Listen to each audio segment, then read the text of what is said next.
Good morning. Oh, she's still muted.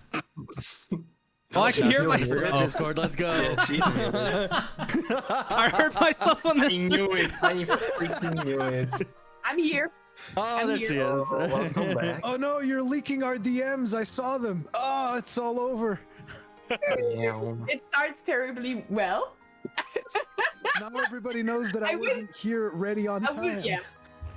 I was checking that I had everything set up, and of course I forgot to unmute my microphone directly.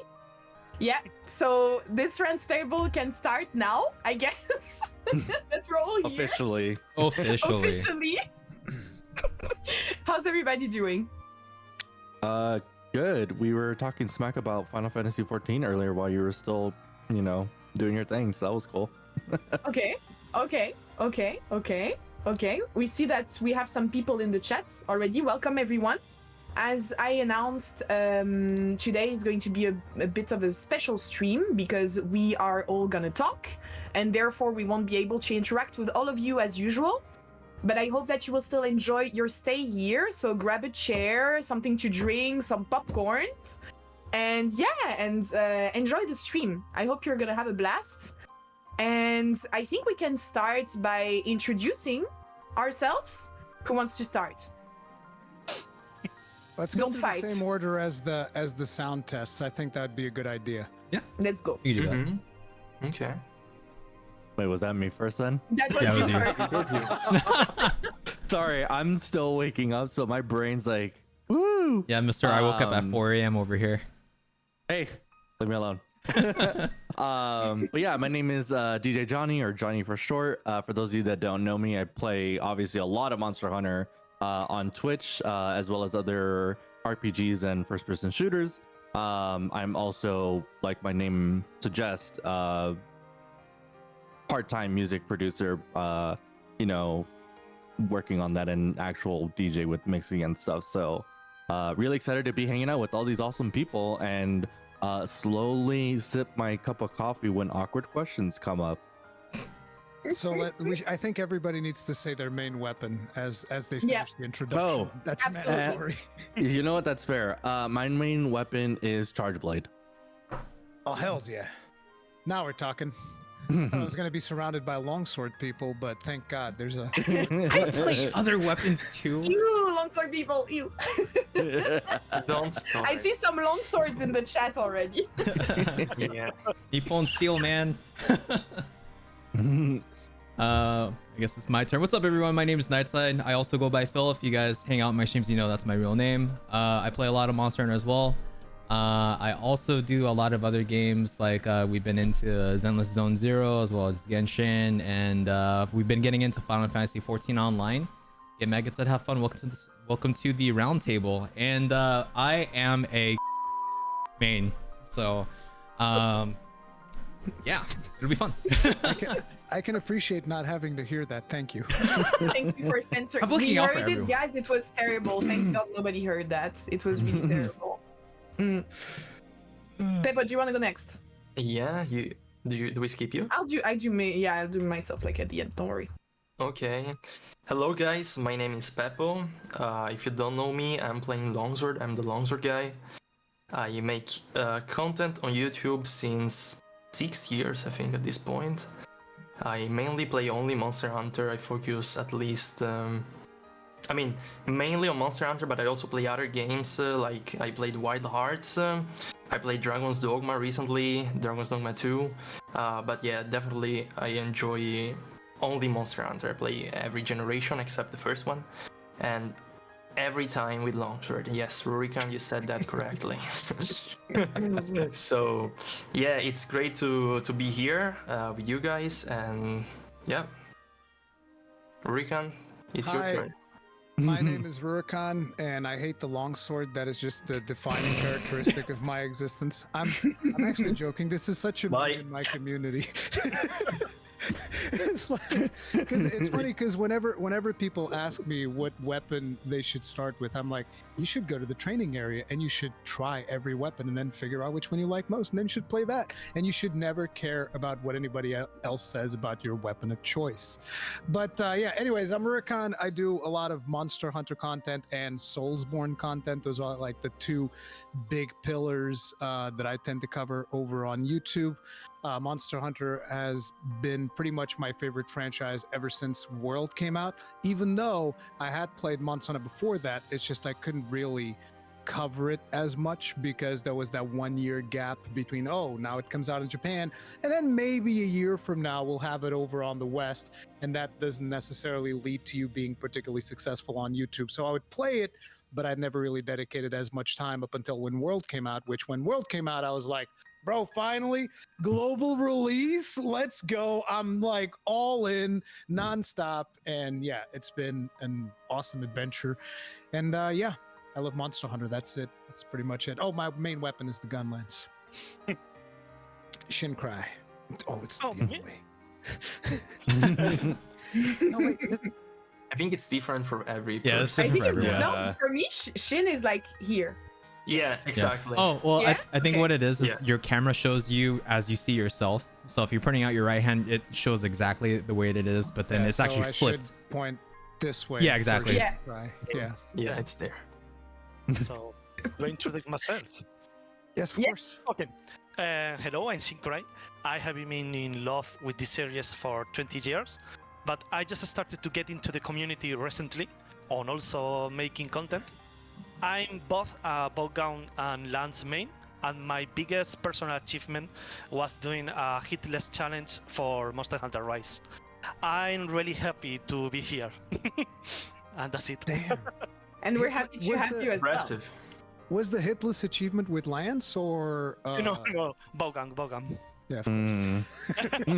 It's always I was like, Vulcan. does blocking count as a Yes, hit? Like, yes, it doesn't count as a hit. Yes, block him. all right. That's the issue. All right, then welcome everyone. My name is Nyx. For those who don't know me, I'm a Monster Hunter avid player since Monster Hunter 4 Ultimate. I stream, I do content creation, I speedrun as well. And my main weapons are bowguns. I'm a filthy ranged enjoyer. I like light bowgun and heavy bowgun, but I've been recently drawn into longsword, so you may have seen me play a lot of longsword recently.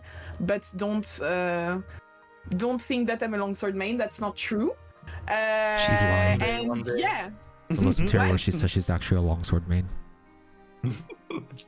these Don't two worry, guys, guys. every soon. time. Do you see? It's a cult. It's a cult. Longsword is a cult. Every time they're like, nah, you'll join us. Join us. No, but longsword is cool. Let's be Become honest. part of Longsword is us. cool. Can I just like? I need you guys. EI scared. Spirit Slash. Yes. Helmbreaker. Exactly. Tripping your teammates. That's the best Your part. teammates. Tripping it is If the you best forgot part. flinch free, you will not be able to hunt, and I'm on the head. Oh man. Alright. LSMR. LSMR, the LSMR. Longsword. So, guys, today we're gathered here for a very cool reason. We all played Monster Hunter Wilds, I believe, and we're here to talk about it. So for the context and for the chat, we did all play Monster Hunter Wilds, but in different locations. So Shincry, Peppo, Rurikhan, and I had the chance to play it during Gamescom, which happened a little bit less than a month ago. And DjJonny and Nightside, where was it exactly? in LA. Yeah. In LA. Yeah. Okay. I thought it was in San Francisco. So Yeah. there So were people that played in San Francisco and people that played in LA. Yeah. Oh, okay. So what Yeah. happened was that people like Super Rad and Vampy got invited to HQ in San Francisco, whereas me and Johnny got invited to go to one of the PR offices for Capcom in LA. And then when we went there, we had other people in the session as well. Like Maximilian dude was also there, as well as one of the guys from 100 Thieves. So that was pretty cool. VIP treatment. How did that feel? How did you find like the venue overall? Like how was it for you? You want to start, Johnny? Oh, sure. I was like, I'm looking at Knight over here, like, you're gonna say it? So I was an invited guest. So Nightside was able to bring me along through his connections with Capcom creators. So shout out to Capcom creators for that. Thank you. And honestly, like, first impressions, it was really cool. It was held like in a conference room, office style conference room. So, you know, nothing bigger than like a 2-bedroom apartment kind of thing. But it was really cool because they had everything all set up. They were also showcasing other games as well. Street Fighter, some stuff for Street Fighter, and then the Marvel vs. Capcom arcade collection that just came out actually. And so we were given an opportunity to play those as well, but obviously we were there for Wilds. That's the reason why we're here. And so I really liked it. It was a really awesome experience. We get to meet other content creators as well as people that are into Monster Hunter, and get to talk to some of the Capcom people and kind of play through the demo just exactly how y'all did at Gamescom, which was really cool and really neat. Yeah, I'm just gonna keep saying that it was cool. Knight, I don't know if you have any other things to add on to that. It was cool. There you go. Perfect. There you go. Was it nice? Was it nice as well? Yeah, it was cool. It was cool. Yeah. Okay. Just cool, I think- not nice. I think the cool thing about, I keep saying, damn it, Johnny. Yeah. But I think one of the amazing things about that was that, and also to clarify, this wasn't like a I didn't get into this through Capcom creators or through any relationships through Capcom creators. This is actually because one of the PR managers actually reached out to me, who I'd met when I was working as a translator, as a Japanese interpreter at the Capcom Cup earlier this year. So one of the guys that I met there, he actually remembered that I lived in, the general LA area, and that's when he actually hit me up and asked us like, hey, are you interested in trying this thing? And basically taking up a session to try out Monster Hunter Wilds and stuff like that. So I mean, it was probably the first time I've ever actually been reached out to by like a community manager or PR manager to have like an exclusive hands-on demo on anything. So that was actually pretty exciting. Not to mention, like, when we actually went into the room, it felt like, and I don't know, Johnny already like explained the size and stuff like that, but it really felt like almost like a local tournament setup, like where you have like a table and then there's like a bunch of computers or a bunch of like TVs, a bunch of PlayStation, stuff like that. So plus they had like these billboards that you could like stand up to and like take pictures with. But I think the real cool thing was just being in that room with people like the obviously the PR agency that was there, as well as being able to talk to some of the community managers that were there as well. I think any chance that you have, especially as a content creator, to be able to kind of talk to the people that kind of make these games happen, it's always an exciting chance, like not only on like a professional level but also on like a social level, just building that kind of rapport and kind of friendship. Yeah, that and Monster Hunter Wilds is really cool. It was cool. Cool is the name. Yeah, no, that's gonna be the tagline for this one too. It was cool. It seemed amazing, and we also had it was also cool for us at Gamescom, guys. I think we all had a bit of trouble to reach the venue first, right? Oh. I don't know about you, Shin, but I mean, Peppo, Rurikhan as well. Did like No, my train was? You didn't have any issues? Nope. Oh, lucky you.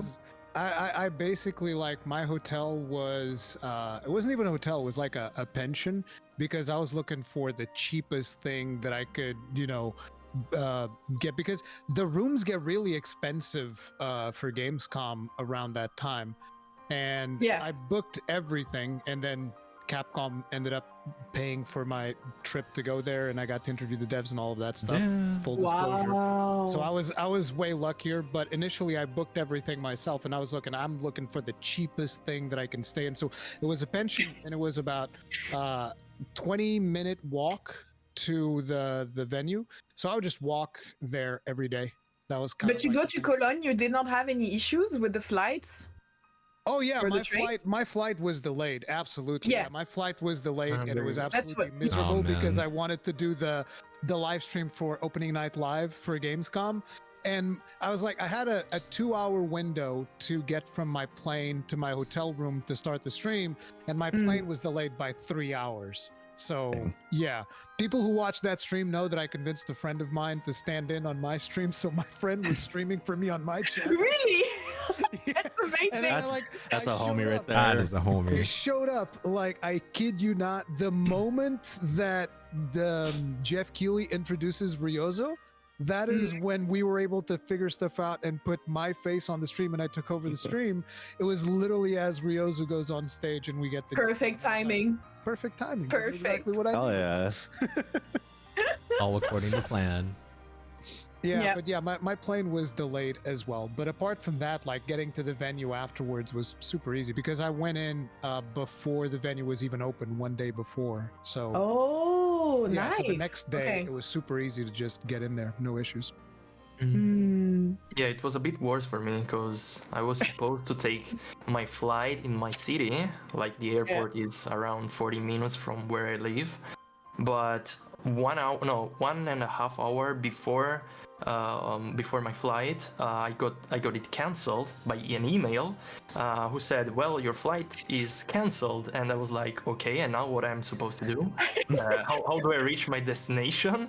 And I was like panicking, and I was calling the support service, and they didn't explain, like they didn't give me any explanation. They just told me, well, you just go to the airport anyway, and they're And then gonna we're give gonna find you it out. yeah, and they're gonna give you a solution. And I was like, what? Yeah. And then like after 30 minutes they sent me another email saying that I was supposed to go to Venice, which is like 2 hours with train from my place, and then get another flight there to reach the destination. So Yeah. that was an adventure basically. And then also when because I didn't arrive in Cologne, I arrived at Frankfurt in Germany, and I had to take another And you had train to take from a there. train. Oh, you And that was ran. delayed again. So yeah, amazing Yeah. experience. We're both coping via text during the whole time because my train was cancelled and then the next one was delayed. So I also had a rough time. I think I arrived at my destination around like 1 a.m. in the morning instead of arriving at 9 in the evening. So I was really, really annoyed. And it seemed that like a lot of creators that were supposed to go to Gamescom, to let the chat know, had this curse. Like most of the Monster Hunter content creators that were going to Gamescom this year all of us had issues with the transportation, like Well, how listen. to go there. The best part about my plane getting delayed is that I'm sitting on my plane fuming. Potentially the flight might even get canceled. They're saying like, cargo door's not closing. We might have to disembark the plane. And I'm just like fuming. I'm like there's one flight out of Portugal to go to Cologne. One flight. This is it. And I'm checking my phone, and Shincry is all happy, like taking pictures with Ryozo. And I was like, Yeah, we saw that too. We're like, oh my man, god, this He's already guy there. taking pictures with Ryozo, and I'm stuck in this plane that's not going anywhere. Like, what the hell? Shin, you made everyone jealous with this picture. I hope you're aware, because when you took it, we all shared it with one another, and we're like waiting for our flight or our train. Like, man, like, yeah, look at him. Like, I want to be there too. Like, lucky him. I'm sorry, I didn't have any issue with the plane or the transportation. Yes, See, I told you, these Spanish people, man. I told you. Look at making fun of us right now. So yeah, and then we arrived at Gamescom. So we arrived at different times, and days for some of us. But I would like to gather like the first impressions of the venue itself, because I was not like, for me it was my first video game convention ever, and I did not know what to expect from the Capcom booth, but it was massive, and it turned out to be one of the booths that had the most people in during the whole convention. And also the biggest queues, if I remember well, even for the guys. So Peppo maybe and Rurikhan, you can maybe confirm because you were here earlier than me and Shin. You got in on a Tuesday before all of us, I believe, right? At least yeah, Peppo, you in the On Wednesday. I mean in the morning, because It was Wednesday, not Tuesday. Wednesday. Wednesday. And you like, how was it? Like, there were also already like a lot of people that seem to be aware that of Monster Hunter Wilds, right? Yes. The picture I took and I published on my Twitter account was on 9 or 10 a.m. in the morning, and you could already see all that long file. And that long line, by the way, was actually mostly press. It was mostly just press people that were in that line. I mean, press people, and later I come to find Kanta, who was also in that line. As a matter of fact, there's a video that I filmed of everybody in line, and I'm 99% sure that Kanta is on that video. And he never called out to me, and I was very sad. I was like, come on, Kanta. Come on, man.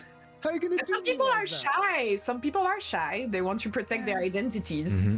Yeah, but I'm not gonna film him or put him online. I took a picture with Cowslayer and I put a gun lance over his face. But yeah, it's. I think we saw. How many people got in? I know that Casti also got in earlier. I was not there during the morning. How many people from the community did you guys see? Was there a lot of us? I mean, on that morning I only saw 2-6 in Paradise. Okay. Because I saw you guys like at lunchtime. You guys didn't approach me because I was trying to film. I was trying to do some content around the thing. Yeah. And I never ended up doing anything. It was a complete waste of my time standing out with my arms stretched out like this. Like, what is this genius plan that I had that I'm holding a tripod like this the whole time? Yes, this is a genius plan. Just keep holding your arm out like this for like an hour. Yeah, sure.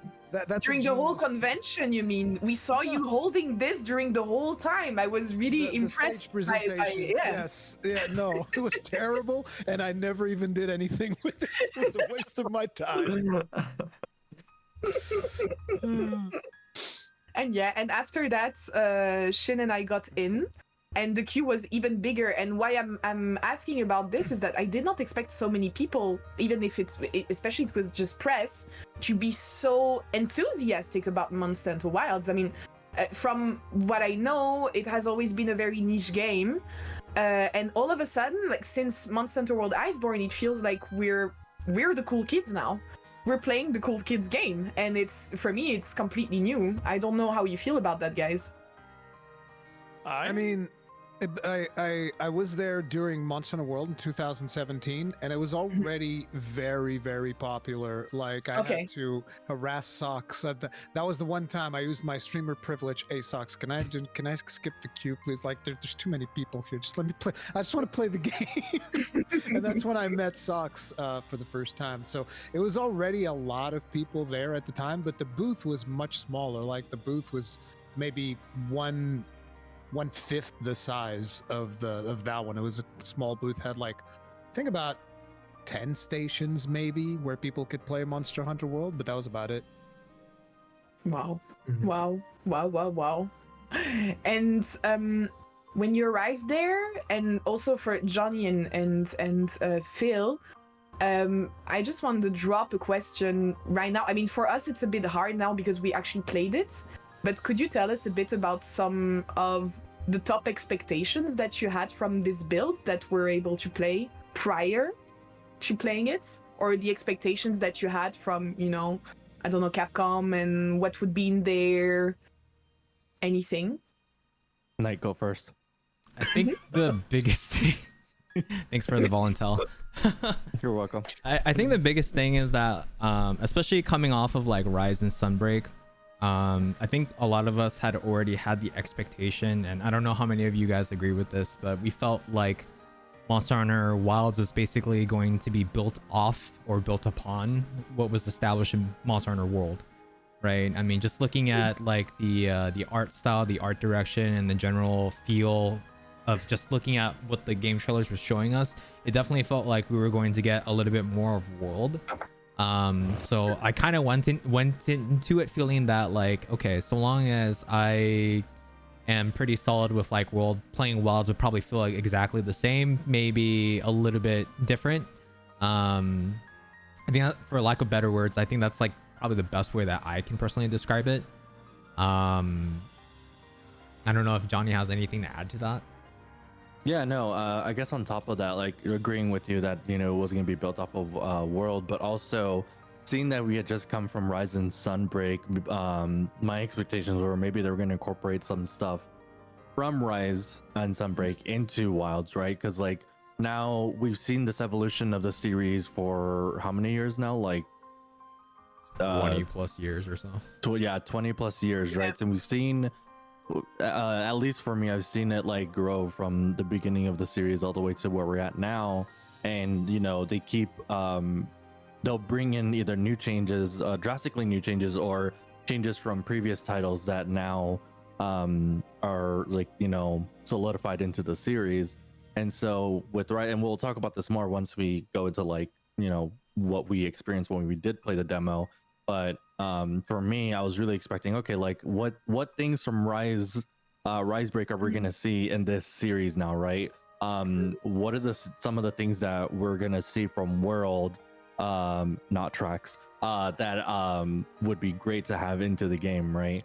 And so yeah, I was honestly like the hype and excitement from just being able to experience the demo itself, like I was already living off of that high. But then I also had to be like, okay, now that I've built up this hype, what is it exactly that I'm expecting from this game?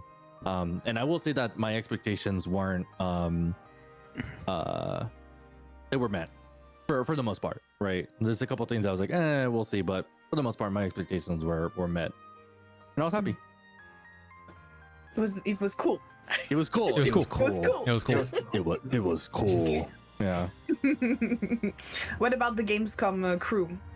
What were you guys expecting from this build which is not the demo? I would like to state it as well. Capcom made it very clear that we're not playing the demo. We played an exclusive build, which was one of the like first playable version of Monster Hunter Wilds. It was not the demo. So what were you expecting from that? Me, I did not know that it would not be the demo, for instance. I was expecting the demo to be playable, but then I learned that it was not the demo. It was still cool. But yeah.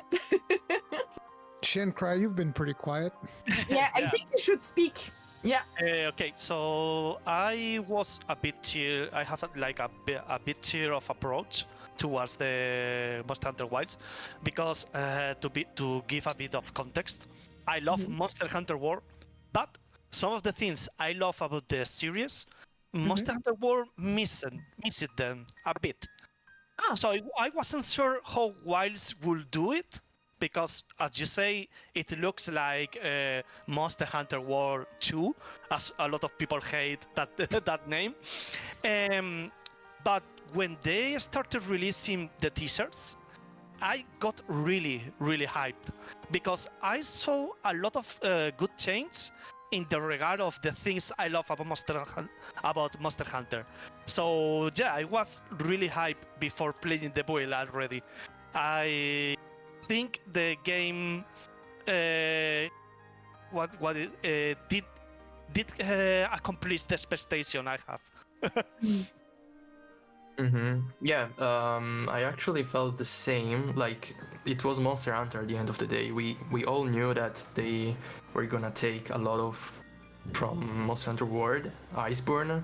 I mean, that was my expectation, and we already saw something from the reveal trailer. But then, yeah, when for example I saw mantles, like we only see, I think, the ghillie mantle. Yeah. I'm wondering like how many mantles we are gonna get back, but I think we can talk about later. Yeah, we could already see that they clearly took something from World Iceborne, and that was what I expected. Nothing more. I also expected them to,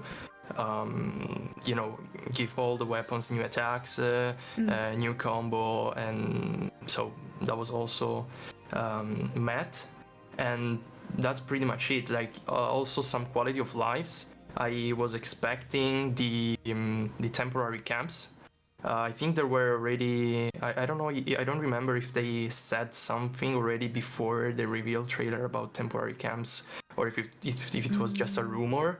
But I expected that after what Wild Hearts did, because I think they, in my opinion, they took inspiration from that game as well. 100%, regarding the temporary camps. Yeah, and so yeah, I was happy to see these small quality of life improvements.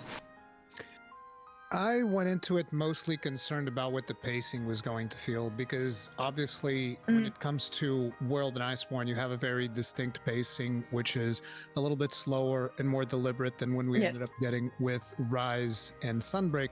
And that's not to say I didn't like Rise and Sunbreak. As a matter of fact, I feel like what I like about it is the contrast that we get between both experiences, where you can have a version of Monster Hunter that's a little bit more grounded. It's a little bit more, I don't want to say realistic, because we're still wielding big weapons, hunting down big monsters and doing all of that, right? But it's a version that is more almost less anime, maybe. Yeah. And so it's like, I like having, okay, now we're doing the more grounded one, and now we're doing the balls to the walls one, where everything goes and it's super arcadey and fun and whatnot. So I like both experiences, but after Rise and Sunbreak, I was like, okay, now I'm in the mood for something slower and more methodical. And so when I started playing it, I absolutely hated it, because the version that I played was in German. And No way! I remember you told us. Yeah. the He had very English. first time that I played the Yeah. game Wow. was in German, and I've told you guys this. It was in German, and it was the 4-player scaled one, and I was playing alone. Oh No way! So you had the Doshaguma from the start when they told you, like, Yes. go have fun, play solo. Yes, exactly. Play solo, and I would see, like, I looked at the screen. I was like, it says here Hunter 1, Hunter 2, Hunter 3, and Hunter 4. But there's only one of me, and I don't even have a palico because Challenge mode activated. Exactly. No, but it was still a lot of fun. The thing was, I couldn't understand most of the things that I was doing, but the pacing I was able to get, which is much slower pacing than what we had with Rise and Sunbreak, which was the biggest thing that I wanted to see. And then the animations are all still there in terms of that Monster Hunter animation quality, which is just one of those things that Monster Hunter just has potentially the best animations in the business. So it was good to see that as well, still staying in there, seeing the monsters, the way that they move, all of that, and then trying to figure out how to actually use my gun lance and do any of the crazy new combos, and achieving absolutely nothing because everything was in German. And I even failed my first mount because something shows up in the screen and says Frackensrokens, and I was like, bro, this, I don't know. Du bist drauf. Something, triangle, circle, and R1, and I was like, what is any of these things doing? I don't understand. What does it mean? So I was trying to finish the mount, and I couldn't even finish the mount because mounts work differently now, because you have to do like the focus strike finish and all of that stuff. So yeah, I fumbled around significantly the first couple of times, but then when I got to do my stream, it was very different, and I absolutely loved it. It was awesome. Yeah. Nice. Well, for me, I had like more grounded expectations in a way, like just practical expectations, more on how I will be able to play and how easy it will be or not, because I was a bit panicking. I thought that I would, when Peppo told me the size of the line of the queue, just to play the public solo build. Basically, he told me before I even got in it, there was Shin also with me, and he looked at us and he said, "I don't think you're gonna be able to play, Nix." And I was like, "What?" Like, imagine I have been waiting for like 2 hours just I was pretty honest. open, and like Listen, even before I was in, I thought that I would not be even to play the thing, right, Shin? We were desperate. I got really scared because Yeah, me too. I went to Gamescom just for that, Yeah. So Yep. I have to ask you one thing though, because you guys played, but then you got to go on stage because you speak German and they allowed you to go on stage. And I need to ask you, what the hell happened up there? Because like me and Peppo were looking, and apparently it seemed like you beat Doshiguma so fast that the guy on stage was like, no. Yeah. Stop. You can't stop. That's too fast. Yeah, that was the impression. Yeah. I had a light bow gun. What did they expect? Like, I'm just gonna chill. I was actually super chilled. I was checking the ammos and stuff.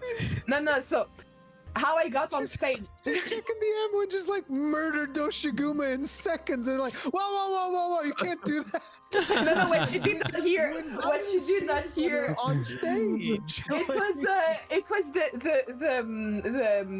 there was like a girl that was presenting the animate like during the animation for the event, and everyone like the other people that were with me, I don't know what they were doing. I was just doing my own business, and I started shooting, and then the girl comes to me and says, "We see that Nyx is like really going hard on the head. Why are you doing that?" And I'm like, I'm just hunting. I don't know. played Monster Hunter before. I know that's what to I do. Why are you hitting the monster in the part that deals the most damage? Can you stop? Just literally like she's not stopping shooting since the start. How do you know that you have to do that? And I looked at her and I answered something in German like, "Oh, I don't know anything about the hit zones, but I just assumed that if I hit the head, it's gonna die pretty fast." And she was like, Weird. "Okay." Weird how that works. Smart. Yeah, weird how that happens. No, but it was very funny. It was extremely funny. It was also very spontaneous because I was not supposed to be on stage. That's how I got this plushie, by the way. Oh, that's cool. Yeah, but just because I spoke German, I got to have one more. But I did not know prior to going. Like all I had in my head, like we just finished playing solo with Shin and Peppo, and then after that I thought, okay, that's it. Like that's the only experience of Monster Hunter Wilds that I will have. And no, like then I got to test the multiplayer on stage, so I was super happy. It Nice. was super fun. It was super fun. But yeah, I was just amazed by the amount of people that were queuing, because you had people who were there with camping chairs. Yeah. They forecasted the size of the queue when they're not content creators. Maybe No, they were just started. veterans. They're like, veterans of you- Gamescom. That's what they're doing. it's insane. They have the 1,000-yard stare and their little It's camping insane. chair. Yeah. It was really crazy. I was like, how organized are you guys? And all I was doing is just standing there and complaining about my back pain because I had to queue for 3 hours. But you had people with straight up camping chairs in there. It was insane. Your back pain, Nix. I was carrying around that backpack the whole day. During that first day, one of my muscles, because I'm an old man, one of my muscles like locked in place. I don't know if you guys notice, every now and then I'm going like, it was like, in here, it was just like locked. It was not moving at all. I was like, oh, there's something wrong here. This doesn't feel right. I'm getting too old for this. There you go. No, don't say that. No.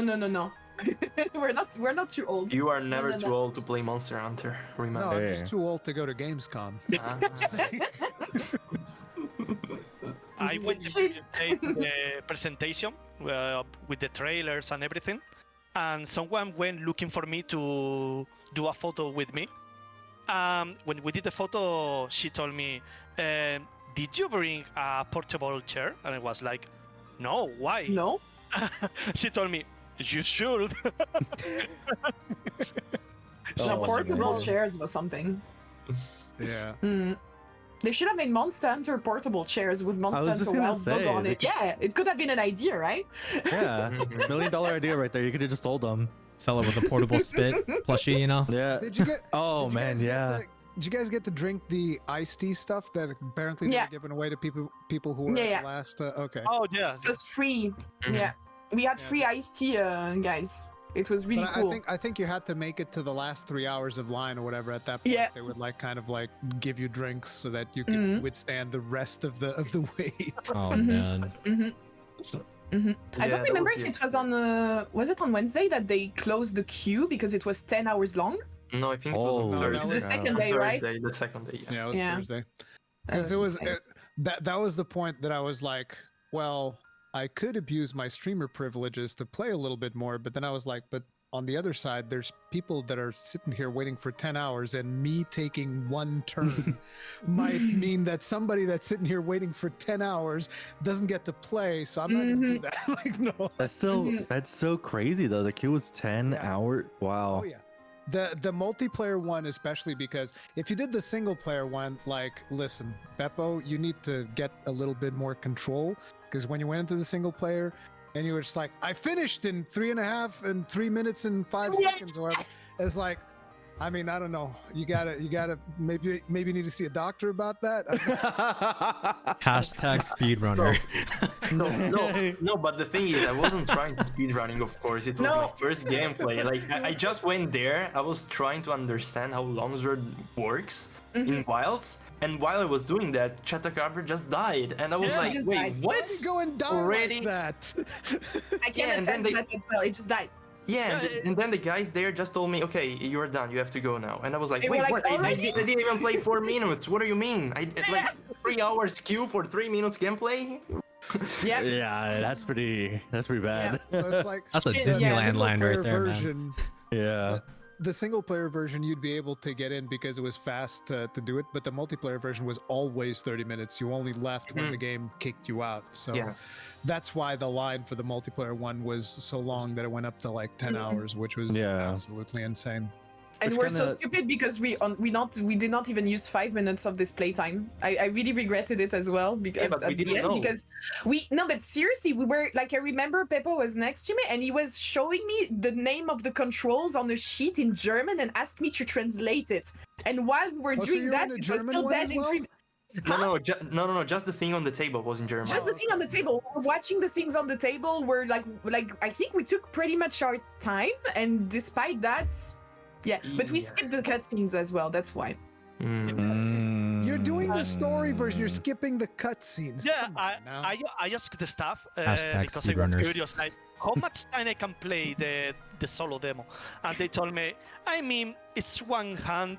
You should not skip the cutscenes because Yeah. you're not gonna spend a lot of time just by skipping them. And I was like, yeah, I skipped them anyways. So I tried to have as much time as I could by spending time around the tent, hitting the dummy and watching the hunter's See, note. that was smart.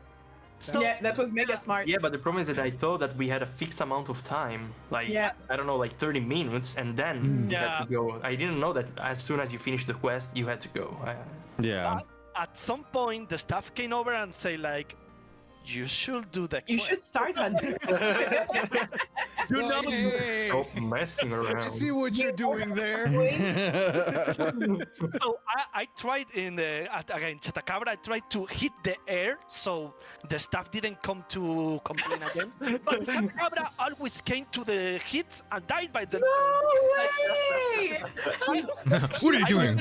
Oh, I missed. Oh, The strat! I don't know how to play this hard to hit game. with my lance. I can't, guys. I'm sorry.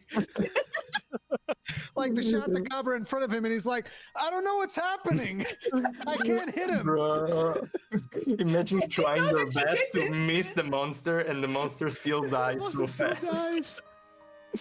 Poor shot the cobra. So yeah, I could play a bit more, but not a lot more anyways, because Chatacabra just died. It was amazing how easy was Chatacabra in the demo. Yeah. So is Chatacabra the new Great Jagras, guys? Oh, 100%. Yeah. Is it our new Jagras? Yeah, big- right. He's a Yep. big push. Like if you were shooting Shatakabra instead of that poor Doshiguma, you would have melted him twice as fast. I shooted the Chatacabra as well. But I was still checking, like I was getting used to the controls and the hits and the ammos, so that's why it did not die as fast as the Doshaguma. Doshaguma was already used to a bit of controls. And also I picked Longsword, which obviously does less damage, so I was taking things slow. Yeah. But yeah. It was amazing. It was really, really amazing. Now, So yeah, that was the solo. I have to ask Johnny. You've played Jonny. I'm sorry, I'm terrible with names. Johnny. You played Charge Blade on your session. What was So for my solo, I did Sword and Shield, because that's my secondary, and then on the multiplayer, I guess the more free range play, I played the multiplayer one. the multiplayer one, which is weird because again You did it solo. we did it solo. So I'll go with Shoutout first. So I was doing SNS because I also play around with SNS a lot in World, and it was really fun. Me and Knight were obviously taking notes on this is the new move set, especially with PR and the PR movements and stuff like that. So that was really cool. But just like you guys, it was it's pretty easy to beat Shoutout. I wasn't even trying. I was legitimately just I'm just trying to figure out controls. No, I'm gonna be real honest. I was trying to figure out controls and stuff, and I was like, oh, it's dead. Okay. Cool. Well, there goes me trying that. Yeah, I was like, there goes me trying that. But then when we were doing Doshigama, I was playing with Charge Blade, and I was really happy with it. So there was I guess we could talk about it more now with what they did. So with Charge Blade, Savage Axe is still a thing, but the great thing about it is that it's not like Rise was, where if you put away the Savage Axe, it just it just completely goes away. Or at least the how do you call it? The oh my god, sorry, my brain's now off into another world. You no longer have to choose between charging your blade and charging your axe. Exactly, yeah. So that was a lot of or that was really cool to see, because it actually helped out with a lot of combos. But the thing with it is that with SAD, setting up to do an SAD was a major change for me, because there's a move prior to that before you could do your SAD at the end, which was, it took some getting used to, obviously, because it was a new thing that they introduced, especially with the focus strikes and things like that. But overall, I was really happy with what Charge Blade has to offer in Wilds, especially with the new parry system that we have going on with it now. As it being a shield weapon, it was almost it was essentially just guard point, but now it has a fancy term with it, which is the parry system. And yeah, I was just really impressed with the weapon itself. I was impressed with everything that I was able to play with. Like I said, Charge Blade. Go ahead. Did you overcharge the files? I didn't.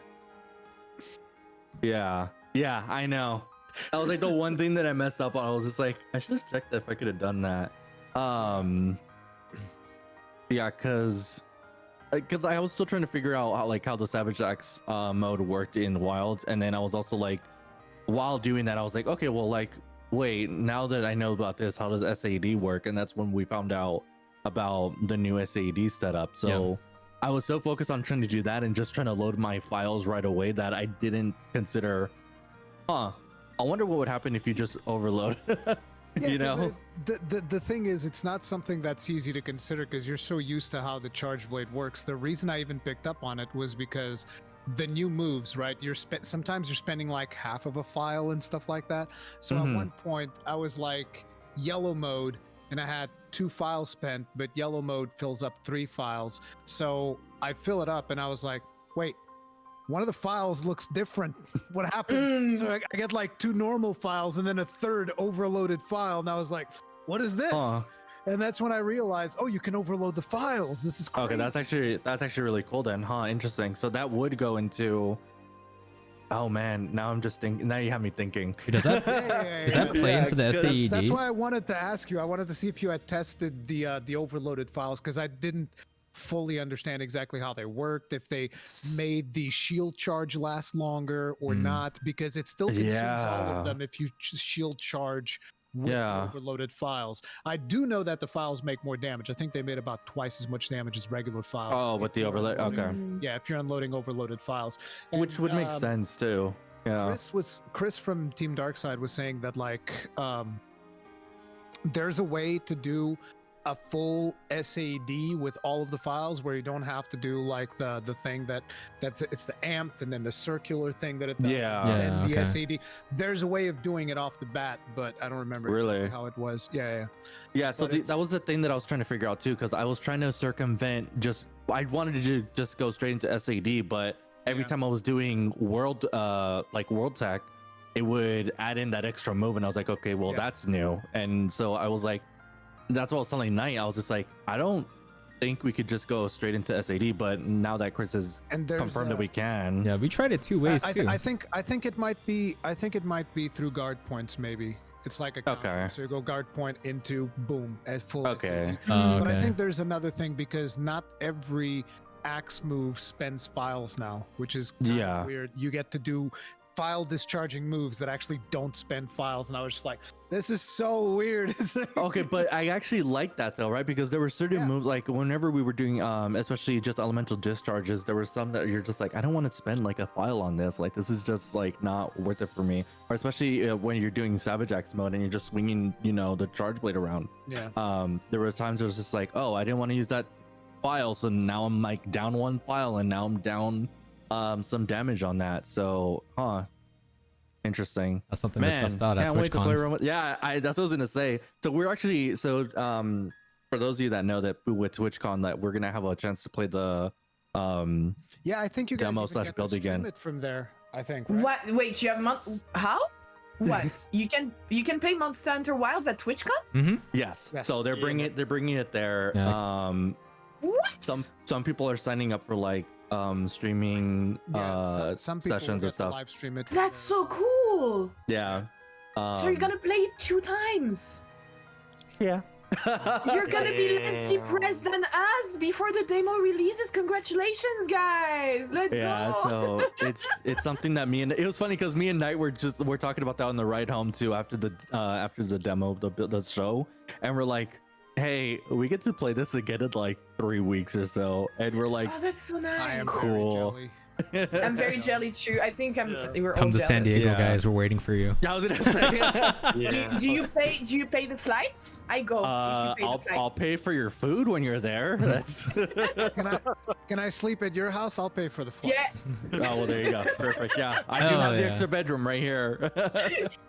But I think that's like one of the things now, right? Like going into TwitchCon. Now that I've already played the demo before, now I know what to look for. Now I can look for the overloading and the circumventing the like kind of going straight into SAD, things like that. And then it's gonna be really interesting to check that out, because like it was what I was telling Knight, like you're so excited and so hyped to be able to play the game that as a content creator you kind of forget that like your fan mode kicks in. Thank you for saying this. Yes. Because like content creator mode turns off, fan mode turns on, and then you're just like, oh my god, I played the demo. And the funny thing was, like, I would play the thing in my live stream session, and I was like, oh, I want to do the new move, which is called the Wormstake Full Blast, which is where he goes like, and then that's a whole new move, and I was like, I don't know how to do this. I don't know how to pull this move off, and then like. The next day, I'm reading through the comments in my stream, and people are like, "You're so dumb. The thing is on the top right corner. It's a triangle circle after you do this other combo." And I was like, "God damn it, dude! I'm not looking at that." I was like, I'm not paying attention to those buttons. I'm trying to play the game. I'm enjoying it. I'm live just chilling. I'm just vibing. Streaming, talking to Jono, and just like trying to showcase the game. It's like the last thing I'm looking is top right corner. But I'll tell you what. Cow Slayer sure as hell did. That was the first thing you looked at. He was zoned in. Like, that man was locked in. Like the moment I walk in on him, and he's like doing his capture session at the business booth, and I walk in on Cow Slayer, and because I wanted to see what he was doing, and he's like, "Oh, so you see, you do it like this." He was talking to me. You see, you do it like this, and then after you do the combo like this, then you can do the Wyvern Fire twice. And I was like, Cow Slayer, what is wrong? How do you like? He just got like that analytical mind. Like the second he got in there, he mapped out the combo exactly, and I was like, God damn! Wow. Yeah. I can't keep up with that. It's too much. Yeah, it's so hard, right? Because we've been looking forward to this whole time. We've really been wanting to play it. And then when we finally, it's like we're like little kids again. We're like, we finally got our hands on it. We just want to play with it. We want to enjoy it. We want to have fun with it. But then the business / content creator side of it is like, you need to make content off of this. And we're like, no, I want to play. Yeah. How many of us were playing, like, we were playing past editions of the game? Because, like, for me, not only I did not have the content creator brain, but when I was playing Longsword, it was completely madness because I just forgot I was playing Wilds and I was thinking that I was playing Iceborne. And it's led up to me missing, like, I don't know, probably half of the new movesets. Well, luckily, Knight over here was paying, or over there was paying attention to for the longsword stuff at least, because he was going through the motions of doing world stuff, but then also trying to see. And I'm speaking for Knight at this point. Knight, you don't have to talk anymore. Damn. My man's barely speaking. Like, listen, I'm all for silencing. But yeah, Knight, if you, I guess, go over more of like what your thought process was on that, because you were more on the analytical side as well as trying to, you know, figure out the weapon again, right? Yeah. So let's talk about longsword. One thing that you guys might need to know is that when we went to our session, we had an hour and 15, an hour and 30 minutes total of time to just spend on like the session. So me and Johnny split that down the middle. I let him go first. So when he was doing the tutorial stuff, right, that's where I spent most of my time fanboying, right? Even just watching someone else play the game, being able to actually see like actual gameplay of a game that we've been looking forward to for so damn long, I was like, I'm getting out all of my hype right now, right? And I even like took the controller a little bit just to kind of try out some of like the weapon motions for some of the weapons, like especially like with dual blades when we were like trying out like the demon flurry and stuff. But after we were done trying out weapons and he did his session, as soon as I went, I already like locked in. I was like, all right, I already know like the two things I want to try is like there's focus mode, and then there's also the new spirit release, right? The new follow-up to the Helmbreaker. So I think just like most everyone, I treated it like Monster Hunter World, right? I played it like Monster Hunter World, but like very quickly you kind of come to realize that like it feels familiar but also insanely different at the same time. As soon as you pick it up, it's like it deceptively feels like it would be like Monster Hunter World, but when in fact it feels a little bit quicker, especially like since the overall movesets for Longsword feel much quicker. Helmbreaker, the spirit thrust is a lot quicker. When you go into the air and you drop from Helmbreaker, it's a lot quicker. Overall, it felt like Longsword felt a lot more responsive, but I pretty much took the time on Doshiguma to like try out everything. So just seeing how like the lateral movement would work with like you know, any of your normals, the spirit combo, and I basically kind of had like a flow chart in my head of things that I wanted to try. I think that was like the best way to kind of like describe what my mentality was. And I think leading up to when we actually got to our session, I had been planning, or at least thinking over in my head, like that flow chart of like things I want to try, things that I wanted to do. The only thing is that I couldn't account for things like, you know, if the attacks are any different, if you're using like focus mode in Longsword, and if there was any other moves that had super armor or hyper armor, because if I'm not mistaken, I'm almost about 100% sure that the spirit release has super armor or hyper armor, because I ate an attack from Ray Dao. It does, right? Yeah, okay, cool. Yeah, I was gonna say, because I ate an attack from Ray Dao, but it was in the middle of me finishing up on a spirit release, so I was like, oh, it was wild. I was like, you shouldn't have lived through that. And he's like, I know. So is spirit release the follow-up from Helm Splitter? Yeah, so you do like a flurry of slashes, and then it goes into a sheathing animation, and during that time a bunch of attacks are just flying out on the screen. So it's pretty much like the new combo finisher to Helmbreaker instead of just going into Helmbreaker, but it does take up one spirit level if I'm not mistaken. So you basically ideally go into red spirit gauge, do Helmbreaker, go into yellow, and then do spirit release, goes into white. But I mean, the game is like a mix between like Rise and World Longsword, in the sense that when you do EI Spirit Slash, it does damage, but it also gets you back your spirit level as well. Plus, there's no penalty for whiffing the EI Spirit Slash now, so people that found it very difficult to pull off or execute in World Iceborne will probably be a little happier. Other people might not be so happy about it because it does add to it does make the weapon play a little bit easier in terms of like meter management and whatnot. But I mean, you know, we'll see how it all balances out once like the game actually like launches. Yeah, I felt like Yaspirit Slash, Yai Slash, Special Shift, and also Force Slash were much more similar to Rise compared to Ward.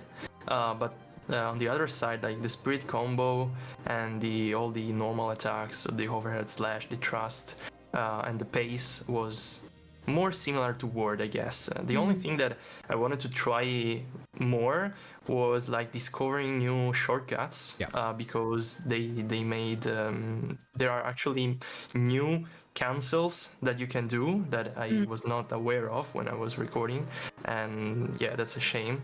And so I would pay a lot of money to being able to play again Wilds and test even farther, to be honest. So I am curious, do you guys feel like you're gonna still need speed sheathing? Quick sheath? Quick Yeah, sheet, quick you sheath. mean? Whatever. Oh, quick sheet. I was like, No one wait, will what? sheet faster. No, I was just asking because sometimes I mean, you know, English is not my. I don't think like we're a few people here that don't have English as their mother tongues, and I just wanted to make sure that I understood the right skill. That's all. I mean, I'm English speaking. I still didn't know what that meant. I was like, No. is there a thing that I just didn't know about? I thought he said cheating. I was like, man, he really hates us longsword games, man. I was thinking like speed sharpening, speed sheathing. Yeah. It was on every weapon had that skill in the build that we played, except for the bowguns. That's why I was like, speed was in my head. But yeah, the faster sheathing skill, basically. Yeah, so the sheathing animation for Special Sheath is the same as Iceborne and Rise Sunbreak without the quick sheath skill. Is absolutely the same. I think they are not gonna make it as fast as Rise Sunbreak. That's my prediction. Yeah. I'm expecting them to make it faster than Iceborne, but not as fast as Rise Sunbreak, because otherwise the gameplay would be too fast in my opinion, and I don't think they want that.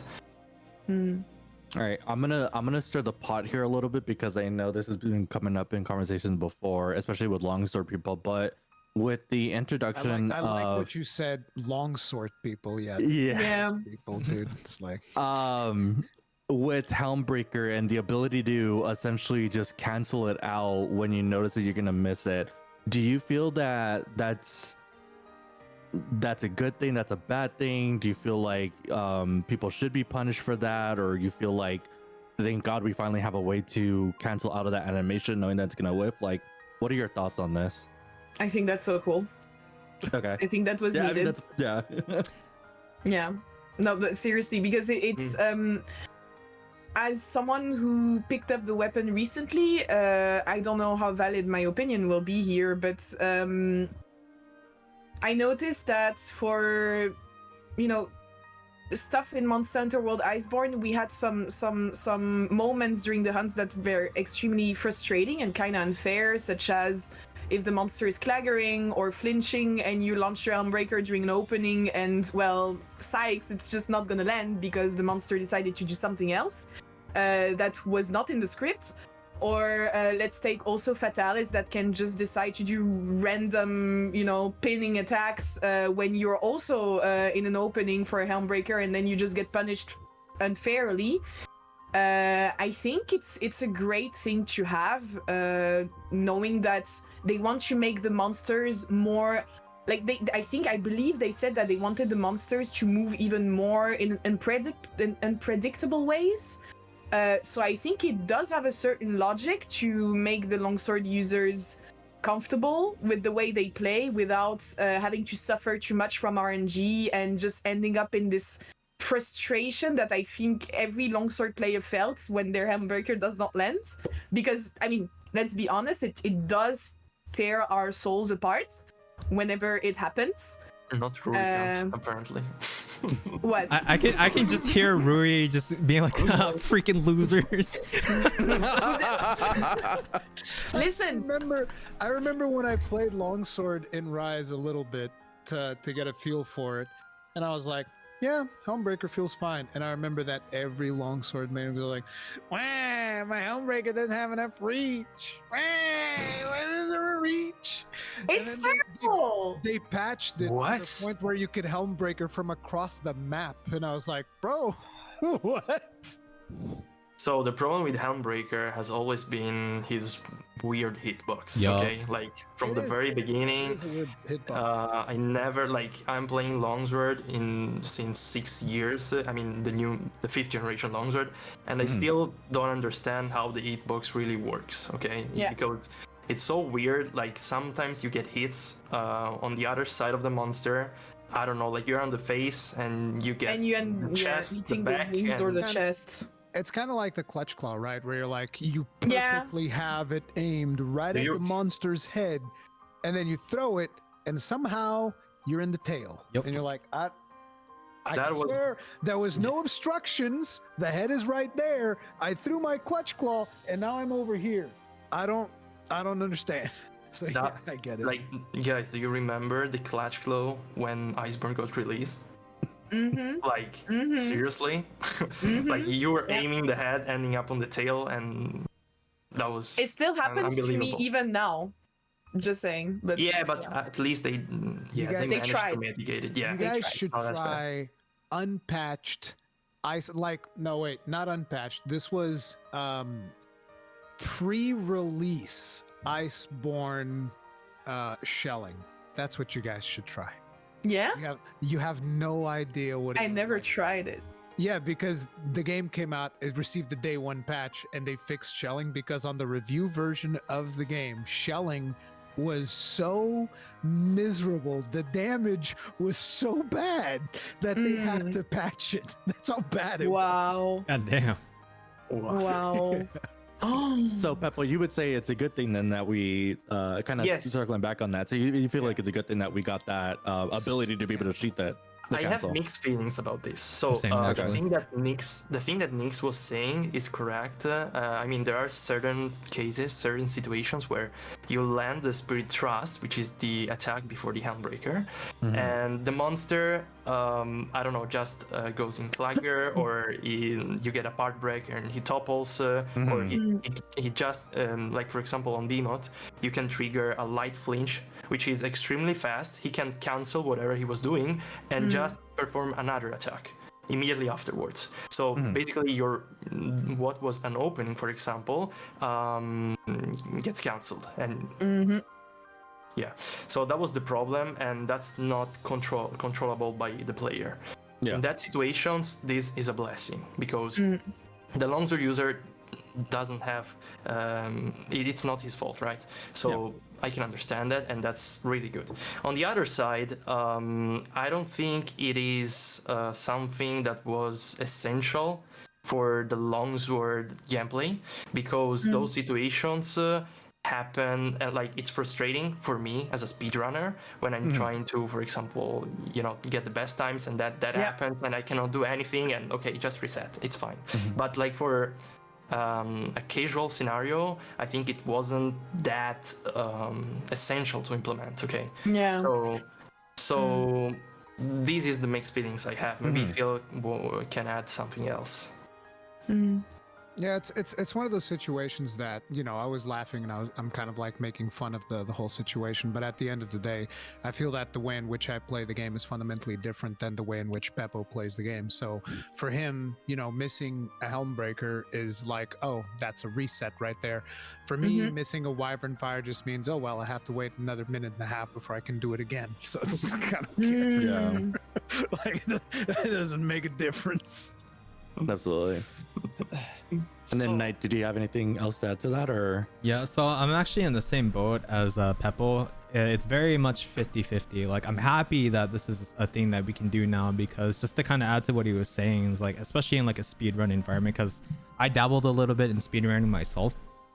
But the thing is that like, one thing to kind of keep in mind is like, when you're doing the Helmbreaker, right, and you completely whiff, that's about like almost 2 or 3 seconds or so that you're just kind of stuck, in addition to losing meter. So that's a lot more time that you have to spend to get into optimal damage range again, because you want to be ideally in red spirit level, right? So saving those 2 or 3 seconds and just like going right into it can save a lot of speed runs, from what I can assume. Obviously the idea is that you don't whiff in general, but then at least you can still kind of bring it back. The other thing is that with the changes to spirit level in this game, I think it's going to be a huge blessing, because contrary to Rise and World, if I'm not mistaken, you could refresh your spirit level while you're in red and just max out back to red again. Whereas in this game, if I'm not mistaken, I'm pretty sure red just continues to deteriorate regardless of whether or not you land another spirit round slash. So kind of. You- Yeah, there are you like you have like a whole new moveset though, right? When you're in red mode. yeah. Yes, but yeah, I want to add something. It's true that you cannot refresh completely the red gauge, but there are some attacks that can fill part of it a limited number of times. So I don't know yet how many times you can do that, but there are certain attacks that will refill the spirit red gauge for, I don't know, 3-4 times. We need to find it out. At TwitchCon. But At TwitchCon. TwitchCon. That's something you need to test. Yeah. But yeah. That's something that Knight's gonna test out. Well, I mean, I might actually play Charge Blade, because Charge Blade is actually my second weapon. So I've been Not light bowgun? well, if I play any range weapon, it's probably gonna be bow. At least you can bring a secondary weapon longsword, right? Oh, true. Or a secondary weapon light bowgun as well. There are some things that I would like you to check for me, please. You're gonna have to teach me how to play a light bowgun really that fast. I could not check. But you know, it is nice to be able to kind of save that time being in red spirit level to keep up your damage. But at the same time, this wasn't necessary to. It's like if the feature was never introduced to begin with, we never would have cried about it. You know. Exactly. Yeah. And So also something else. Sorry. Oh, no, go ahead. Like in Wilds, you can now perform the follow up of the Handbreaker, even if you miss the Handbreaker. So, you know, you're not gonna have. Yeah. So like even if you miss the Handbreaker, you can still do the release slash. You know. So it's not a big problem like it would be in Iceborne. yeah, that's why it's like, I mean, longsword already gets a lot of crap for being a highly accessible weapon, you know. I mean, think, it is. Yeah. So I think that anyway, I just feel like if that wasn't in there, it would help kind of balance out the weapon a little bit more, keep it a little bit more grounded and more in line with all the other weapons, because we already have so many tools to upkeep damage. We have round slash, we have EI spirit slash now to do damage, in addition to building up spirit level. Same thing with the foresight slash. So I mean, was it necessary? I would say no, but because it's in the game, I mean, we might as well just use and abuse it. But I have jumping on what you just said, we all have to take into account that we have been playing this game for a long time now. So for us, no, it's not necessary, because it does not, I mean, we don't need it, and we don't need quality of life things anymore. I mean, we know how to play the game. I think it was pretty clear that Capcom with Monster Hunter Wilds was trying to make the franchise even more accessible than it was before to new players, because I cannot imagine how it is for someone who does not know anything about Monster Hunter to pick up Monster Hunter with Monster Hunter Wilds. Imagine the whole amount of information that they have to read, go through, how to build a set, how to, I don't know, how to just So press many all the videos buttons. that I'm going to make.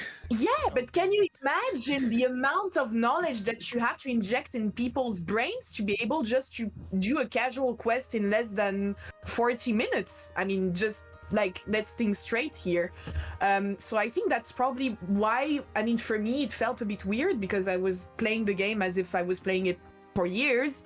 But I had to put myself in the shoes of someone that never played it and that's gonna play it for the first time at Gamescom or play the build anywhere else in the world. I think they did a pretty amazing job at making Monster Hunter more accessible than maybe it was before. I don't know what you think about that, guys. If Yeah, I mean- let me add something to the topic of. I'm not gonna speak specifically about the longsword, but the weapons in general, because I'm not sure if you're aware, but most of the weapons got some certain cancels. Like for example, the dual blades can cancel the dance, the long combo. You can cancel off of it, for example. The demon dance, you mean? It's Yeah. not. Mhm. It's not necessarily a cancel. It's just the combo is now 3 inputs. Yeah. The Ah. commitment on some weapons, for example, also not a cancel, but also that you can redirect the grid sword to a charge. You With can, focus mode, yeah. yeah, you can Mhm. spin. Lance can also stop the triple poke to go into block. There are a lot of those details that I don't think they're wrong to put them in the game, but we have to also think that it's kind of a power creep for the game. Like you are starting to make in chasing that accessibility, you are also making the hunter way too strong in that you can cancel or change the commitment of some on 13th attack, and that also means that they have to balance the monsters so they can fight the hunter. So I don't think it's wrong to add those things, but I'm a bit worried about what the monster will have to fight the hunters back. See, Yeah, go ahead. Yeah, for example, I had a very easy time with Ray Dow because the Lance felt a lot more mobile than before. I don't want to go too deep into it, but Lance got a lot of new things that allows him to both attack and dodge, both things. That has never happened in the weapon before. So in that way, it's good because it's more accessible for people. But at the same time, I felt a bit strong in that way because the monster had to attack, and I could both attack and move. For example, or as you say, Longsword, you can now see the monster attack and cancel to save the resources, or the dual blades, instead of have that long commitment combo, can stop it and move away. So they have to tune up the monsters so it's challenging, and I'm a bit worried about that. Yeah. See, I'm sorry, Yeah, I interrupted you again. No. Sorry. The thing with me is as well is I am also a little bit worried about that. The one move that I noticed that you can cancel out of the gun lance, which is really, really weird, and I don't think that it is intentional. But like when you're doing the long reload where the gun lance folds in half and whatnot, you can kind of break the animation midway and go into a block, and it's really weird because it's like, oh, my gun lance is folded in half and reloading, and now I'm blocked. It's like, Yeah. this doesn't feel intentional, so I don't know if it is or if it's not. But the idea that you can basically cancel out of stuff also means that potentially monsters are going to be way more agile to compensate for the fact that you can cancel out of things as easily as you can. And making the monsters more agile is going to take us more down to the pacing that we had in Rise and Sunbreak, where if you think about, for instance, the more extremes versions of Volstrax, it's like, it's insane how fast it's like zoom, zoom, zoom. Like you can barely keep up with the camera looking at where he is, let alone trying to block and deal with all the stuff that he's throwing at you at any given time. So I would also prefer things to remain more grounded, but them adding all of those cancels is a potential sign that they can be, monsters are going to be way faster than what we're expecting. I can assure you they're not all going to be like Chatacabra. That's just a poor little punching God. sitting there getting shredded. And I think that's a thing too, right? Because like we have Chatacabra that's like a little bit of a slower monster, and that's like we all pummeled it. Like it's essentially our punching bag. But I'm assuming with like everybody else, we want to set the expectation that like not all monsters are going to be like Chatacabra. Like we're not going to have a lot of slow monsters. We're going to have, like you mentioned, fast moving monsters that accommodate the new skills that we've been giving with each weapon and the differences and the new mechanics that were being granted in the game now. Granted, this is still the early build version of the game. Like there's obviously going to be changes along the way. They might change up a couple of things, like the gun lance cancels that you were talking about. Like that might have been unintentional and they're going to take that out. Like who knows? I'm actually kind of curious. So when you're doing that cancel, did it still reload the gun lance, or Yes. did it just? Okay, that's It actually still wild. reloads the gun lance. Yeah, So that it's doesn't.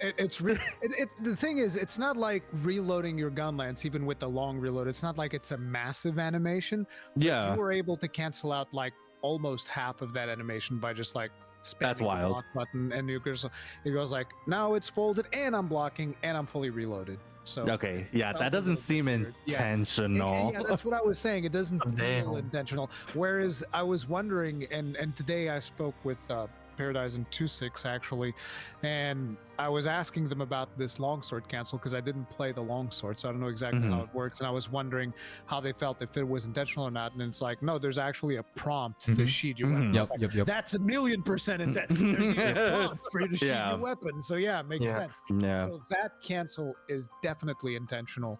So Yeah. it's just a matter of seeing how they're going to balance that out, if there's going to be any implications in terms of damage and all of that stuff, and how it's going to pan out in the long term. Or maybe it's even a test, because even though it's intentional for that build, it might be something that they think about it and later and they go like, actually, that was maybe a bit much, but we don't know Mhm. at this point. No, Actually, yeah, exactly. Like, oh, go ahead.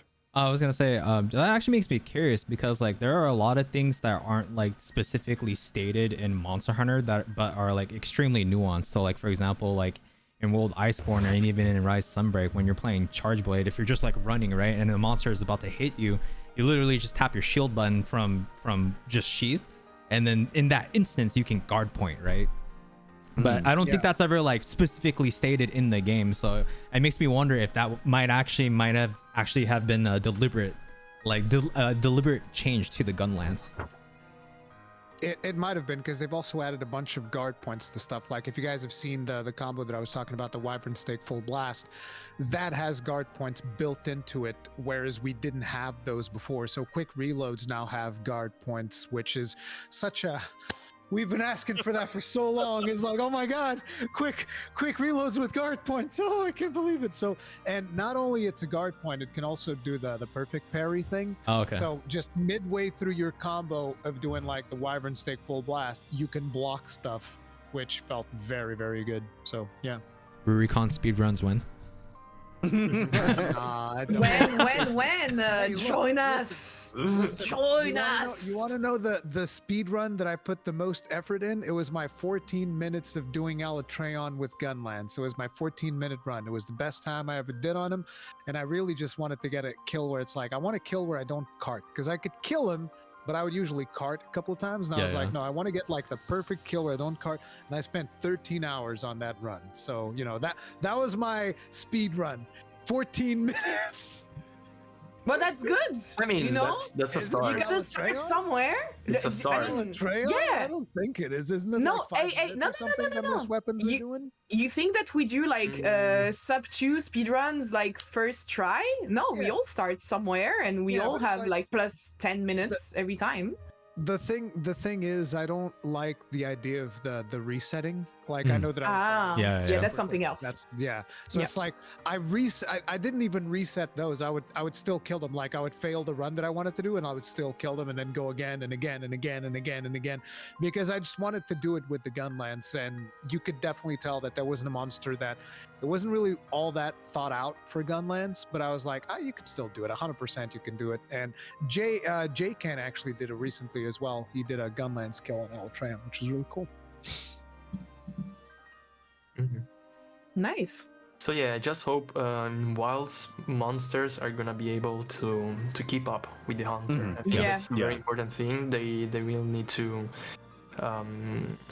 implement, especially in the end game, because I would like to have challenges in the end game. Yeah. When, once you Yeah, beat the game, absolutely. the story, I would like to have a challenge where I can, challenge myself and the monster not being just destroyed. So that's something I really hope. Like maybe they can make afflicted or like tempered monsters, which are gonna be much more responsive. Maybe they can have different attacks combo. So the difficulty will be higher. I made a poll recently because I was trying to figure out the concerns that everybody had, and difficulty is like number 2, and it's only surpassed by performance because people are still reeling from Dragon's Dogma 2, and they looked at the demo and it's like, I don't think that the build that we played is a good place to start looking at performance, because it's a super early build, very unstable. We saw it crash on stage, which, by the way, shout out to the development team for just being like, yep, we're gonna play this live on the stage, an actual playthrough. It's not scripted. Things are gonna go crazy.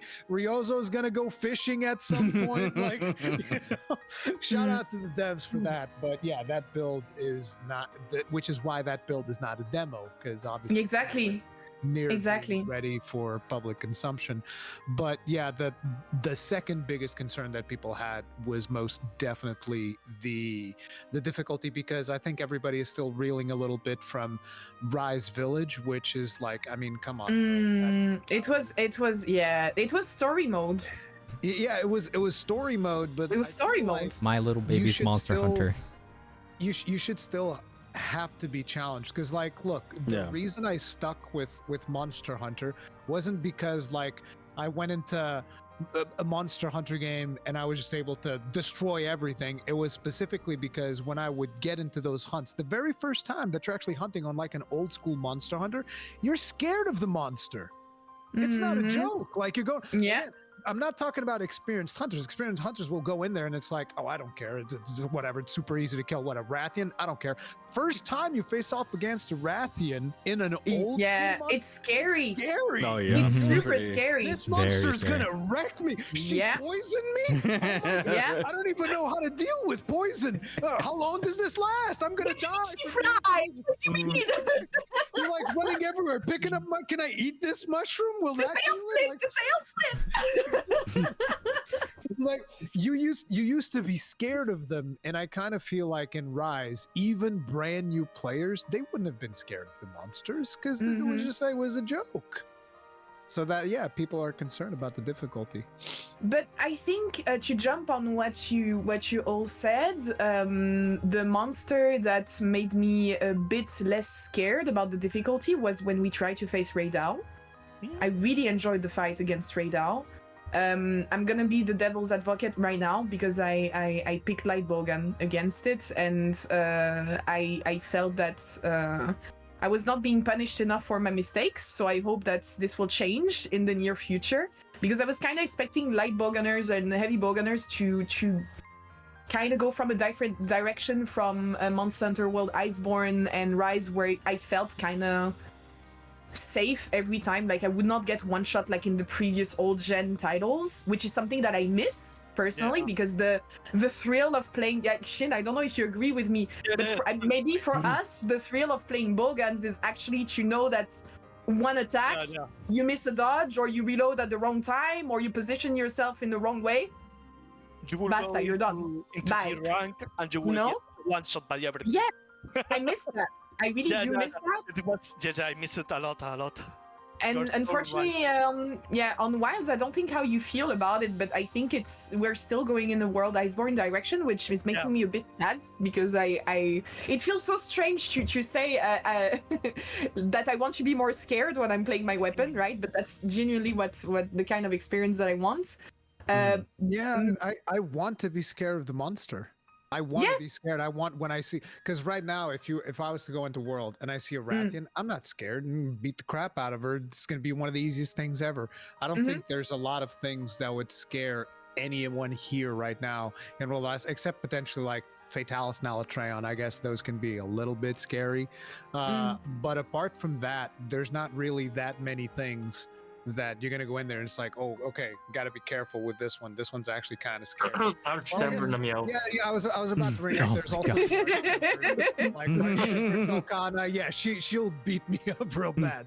But like, besides those exceptions, right? You're gonna go in there and it's like, say you're fighting Glavenus. You're not gonna be scared of Glavenus. It's not that big a deal. No. Or even acidic Glavenus or any of that things. And I feel like that is one of the things that we need to get back. We need to get. But how do you fear manage to God. find the balance then as a developer, Rurikhan? Because once again, we're saying this as people who know the game.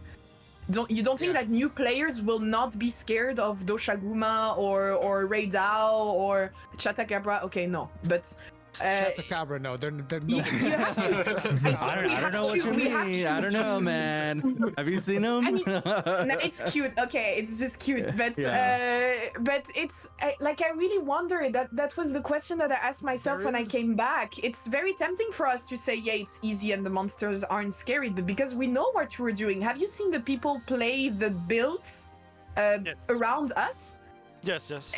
They were struggling, most of them, right?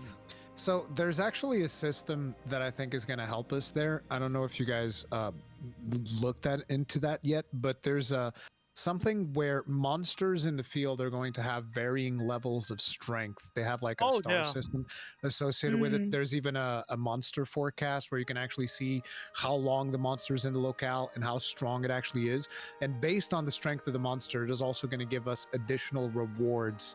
And that is a system that I hope is going to help us, so that way, like if you're a newer player, you know, at that point, you don't, as a developer, you don't really have the excuse, well, we can't make the strong monsters too strong so that the casual players can't fight them. It's more like, well, the casual players can fight the weaker version of that monster, which is like the 1-star version or whatever, and they can grind it out that way if they don't want to be having to deal with the stress of fighting the stronger version.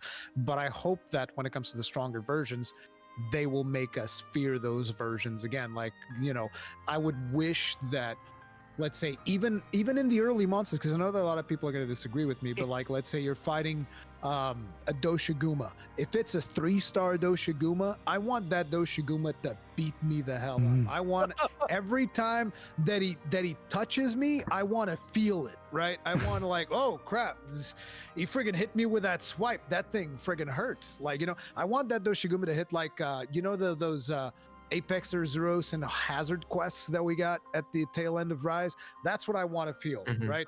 The Doshiguma to hit like that Azuros that would stun you in one hit, then slap you, send you flying.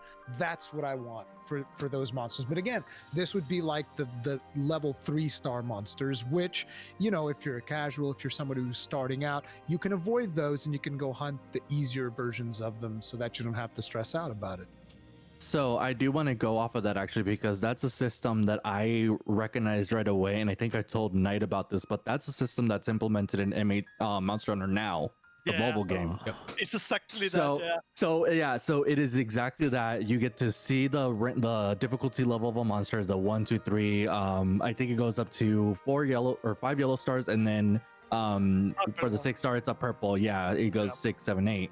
So that's a system that's in Monster Hunter now. I really like that system because it does exactly that. It lets you know as a player, hey, how difficult is this monster going to be? And there's different, like, it's not just one monster's only set to 1 through whatever. All monsters can be purple star or 4-star, 5-star, 6-star, whatever. And I really like that because as not only as an experienced player, but also as a new player, it gives you insight on like exactly what you're saying. How difficult is this monster going to be? Am I going to have a hard time fighting this? Okay, let me start off with the first like 1-star version of it, and then let me build up that way. And it's really neat because it was something that like blew my mind, because when I saw that, I was like, that's Monster Hunter Now. Like they literally took a concept from Monster Hunter Now and threw it into Wilds, and I wasn't expecting that. Like, because it helps. Go ahead. I'm sorry. How much of a difference is it, like in terms of like from 1 star to 3 stars? Because I don't really play Monster Hunter Now. So in my experience, the 1 through 3, 4 stars are pretty. Like, it's pretty like I would say easy mode, if I'm gonna like put it that way. That's 1 to like maybe I would say 1 to maybe 3 stars easy mode. 4 to 5 is maybe medium, and then once you start going to 6-star, which is like a purple icon, it starts ramping it up even more so because they start doing more damage. So in Monster Hunter, in the mobile game, their movesets are pretty similar. Like they always have the same movesets over and over. Like you could easily tell what's going to be coming up next. In my experience, I don't know, Shin, if you have a similar experience with the game as well. Yeah. Peppo played a lot. Oh, okay. So you understand. But yeah, like it's not a. There's a little bit of a gap, like a gap in like difficulty for some of them. But like I said, like this literally answers the question of like how are new players gonna adapt to these monsters that we've experienced before. It's literally looking at that system, literally using the resources that's available to us in the game to be able to like, oh well, this Shadowcopper is a 1-star. All right, let's see how this goes. And then for new players, they're probably gonna get their asses handed to them. But for us, we're gonna be like, okay, what's next? But like I think it's a really neat feature that really helps out especially newer people to the game, because that way they'll be able to adjust accordingly and like understand, okay, maybe I'm not ready for 4-star Shadowcopper yet, Also, I'm not sure if I don't think they will take that route, but in Monster Hunter now, the more stars the monster have until a limit, and the more wide the moveset it is. Like going from low rank to high rank to G rank, they start getting a more broad moveset in Monster Hunter now. I don't think it will be the case with Wilds because they usually do that from ranks instead of stars. So I'm not sure if it's gonna be just like stats, like at more HP, more damage. I think that's the only thing that is gonna change in Wilds with the stars. Go ahead, Peppo. Yeah. Actually, I wanted to say the same. I think they should not just increase the stats, the HP, and the damage the monster deal, but also like giving them new attack combo, maybe more speed and increased speed, so they are actually more challenging, not just artificially by just giving them double the HP or double the damage. That would be just boring, a boring way to make them difficult. So if I can go a bit back into what Nick said, I know that probably all of you are gonna hate me. No. We would never do that. I mean, you are Spanish, so that's a good start. Oh my god, he did it again! Rurikhan! For all the Spanish people that are watching, we love you, okay? Except for Rurikhan, he doesn't love you guys. Only this guy doesn't. Don't listen to this guy.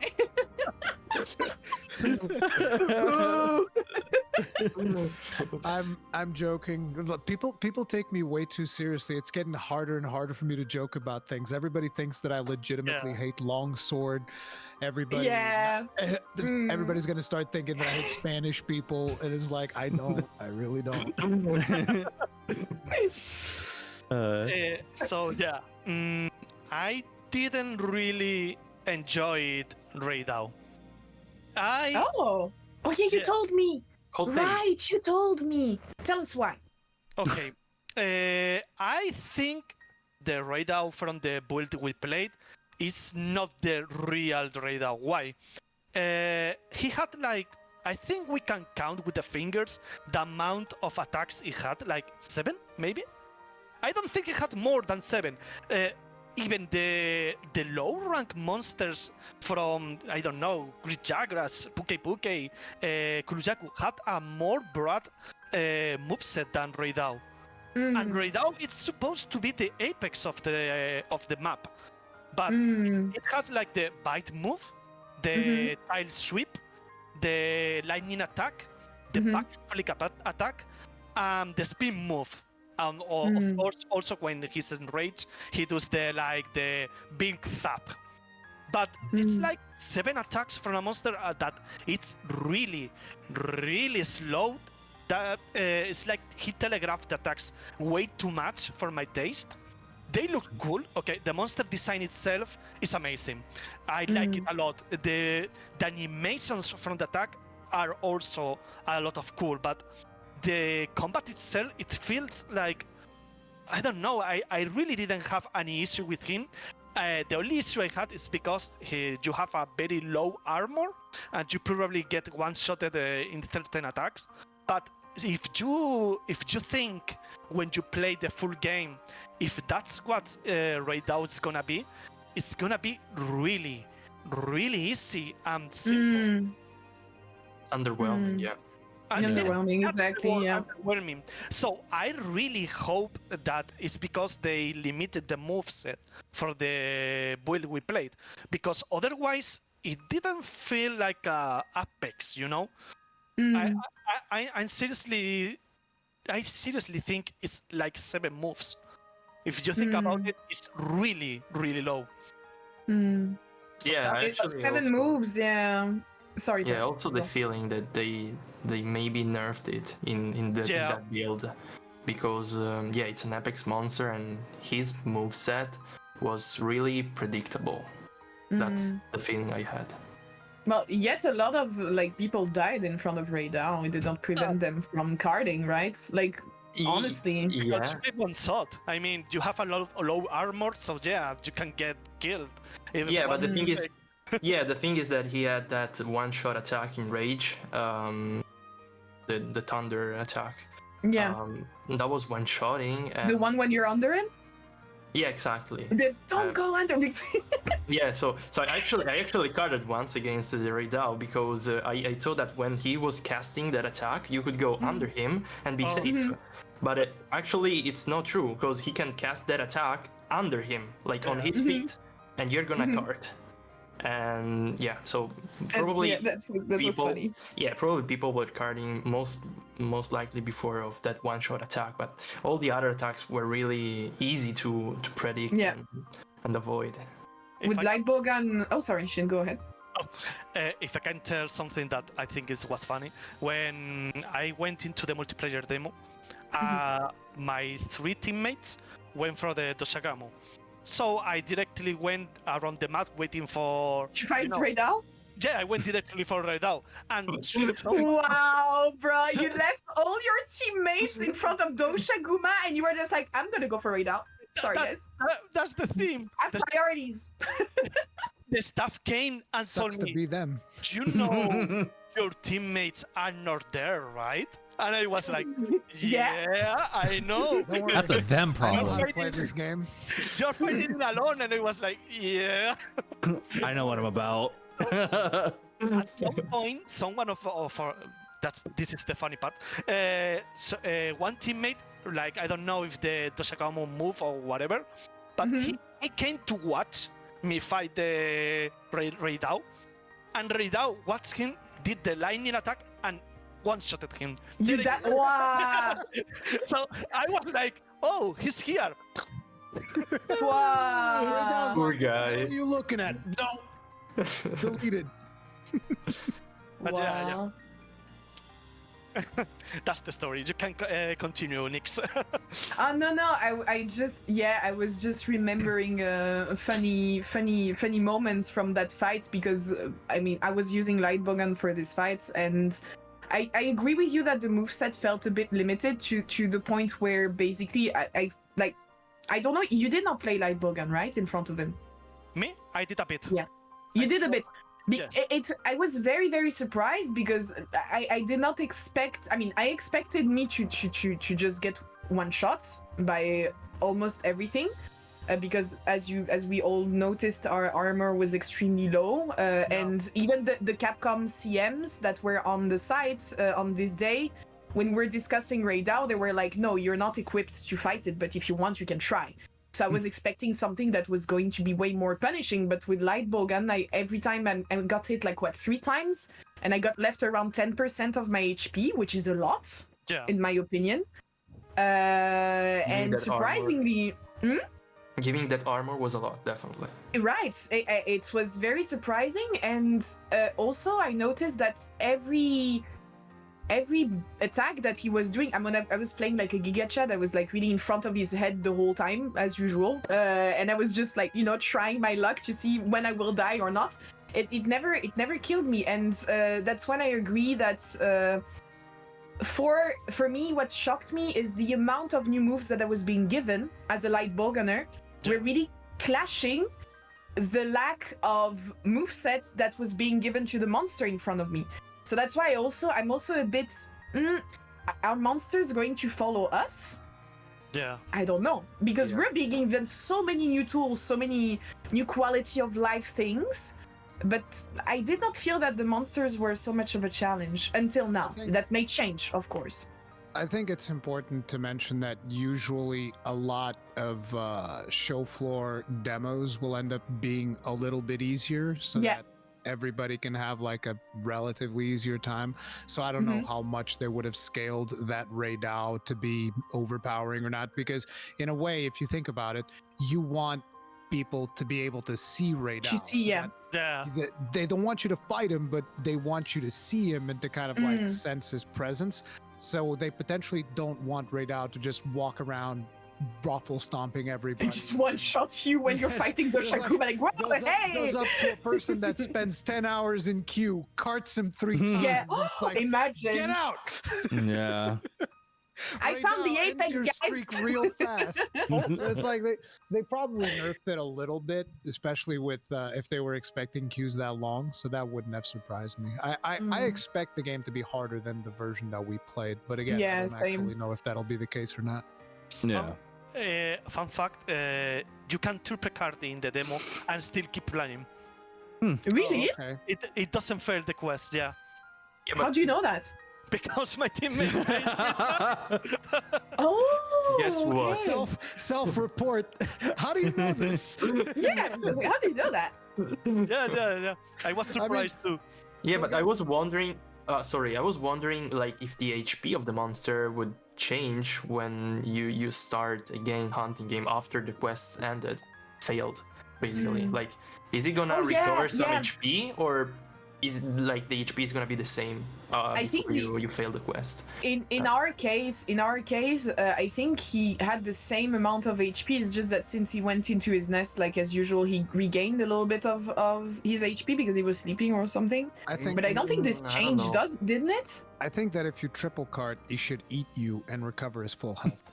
Oh, that's a good suggestion. Just straight up eats the hunter and you That's recover good. your full health. That's RP. Wait, so how do you get Permadeath back monster in? hunter. Like, hey, listen, did you guys not know the greatest Jagras can actually straight up eat you, and there's no, at least from what I can remember, there's no like death animation anymore. He just ate you and you're gone. He eats you? Yeah, the greatest Jagras. I did not know that. As a matter of fact, that happened in one of my lobbies, and for some strange reason, everybody that got gems that on that particular run, they all got fantastic gems. Like, you're talking people were getting attack ups and all of the critical boosts, all of the really rare gems. And I was like, yeah, he ate me and you guys got like all the best. I wasn't surprised. Weird. Sacrificial thanks to you. offering. He just kind of like swallows you and then you show up at camp again, from what I can remember. It was pretty crazy. Crazy. Somebody I had did to not know that. sacrifice. Yeah. Sacrifice me, it's fine. On the altar of good gems and decorations for the team. Exactly. Rurikhan. I wanted to mention something, and then I forgot. So if anyone has a good topic to continue the conversation with, go ahead, and I will just track back my chain of thought. How do you guys feel about the support NPCs and the implications that they can potentially have on the motivation to do multiplayer stuff? Because that's one of the things I feel we need to address a little bit as a community. Because if you think about it, right, when even in World and Rise Sunbreak, especially Rise Sunbreak, I barely played co-op at all, because it felt like if you're playing co-op, these monsters are just getting a beatdown. And as a streamer, it's like, it's not really a spectacle if it's just 4 people just wailing on a monster that's barely being able to move or do anything, right? And if you think about it, for instance, in terms of GU, in GU, when you were doing G rank, it would feel like a necessity almost, at least on my skill level, because I've always said I'm not the best player or anything like that. So it's like on my skill level, it almost felt like, especially as a Gunlance player in GU, you know, if you know, you know, the heat gauge, shelling not scaling for G rank. Oh, it's so good, man. That shelling damage in G rank is the best. But like, you're in G rank and GU, and it almost felt like a necessity for you to play in multiplayer. So I would usually get like, you know, 2 friends with me, and that would feel good. Whereas if you go World Iceborne, sometimes it could still be a little bit challenging with 4 players, but like Rise Break, you get 4 players in there and the monster is just like please don't stop, don't hurt me anymore. It's like belly up, just like taking a pounding, not being able to do anything for his life. And you know, I kind of, what do you guys think about with the support hunters if people are going to even feel the need to play multiplayer? Okay, I'm gonna talk first if you guys don't mind. Go Yeah, ahead. Go go for ahead. it. Go Go for it. ahead. So yeah, this is like a big, deep problem or root that has been happening, like you say, since war. I actually did like recently a video about it. I think the biggest issue is that now at the time back then I thought it was good, but now I think it's not that good. You know, the scaling of the quest has changed because that now, depending on the hunters, on the amount of hunters, the monster scales go back or towards or higher. You know, so if you go solo, the monster has less HP. Blah blah blah blah blah blah. Like you say in GU, that didn't happen. The monster have fixed HP. Yeah. Yeah. That means that yeah, you can go solo. Yeah. But then it will be harder. Yeah, And you need your friends to help you. Exactly. If you call people, you are like contributing towards the same HP. Yeah. Now it's the other way around. If you go solo and call for people, maybe it's even detrimental. Not only because it scales in that weird way, but also because, as you say, it gets a bit bloated in the hunt, and the monsters at some point cannot stand that much people. So, in one hand, that already makes the social experience, like you said, a bit harder. Now it's also not from the streamer point, but from the general social point. You don't have really any what is the word? Any Interaction?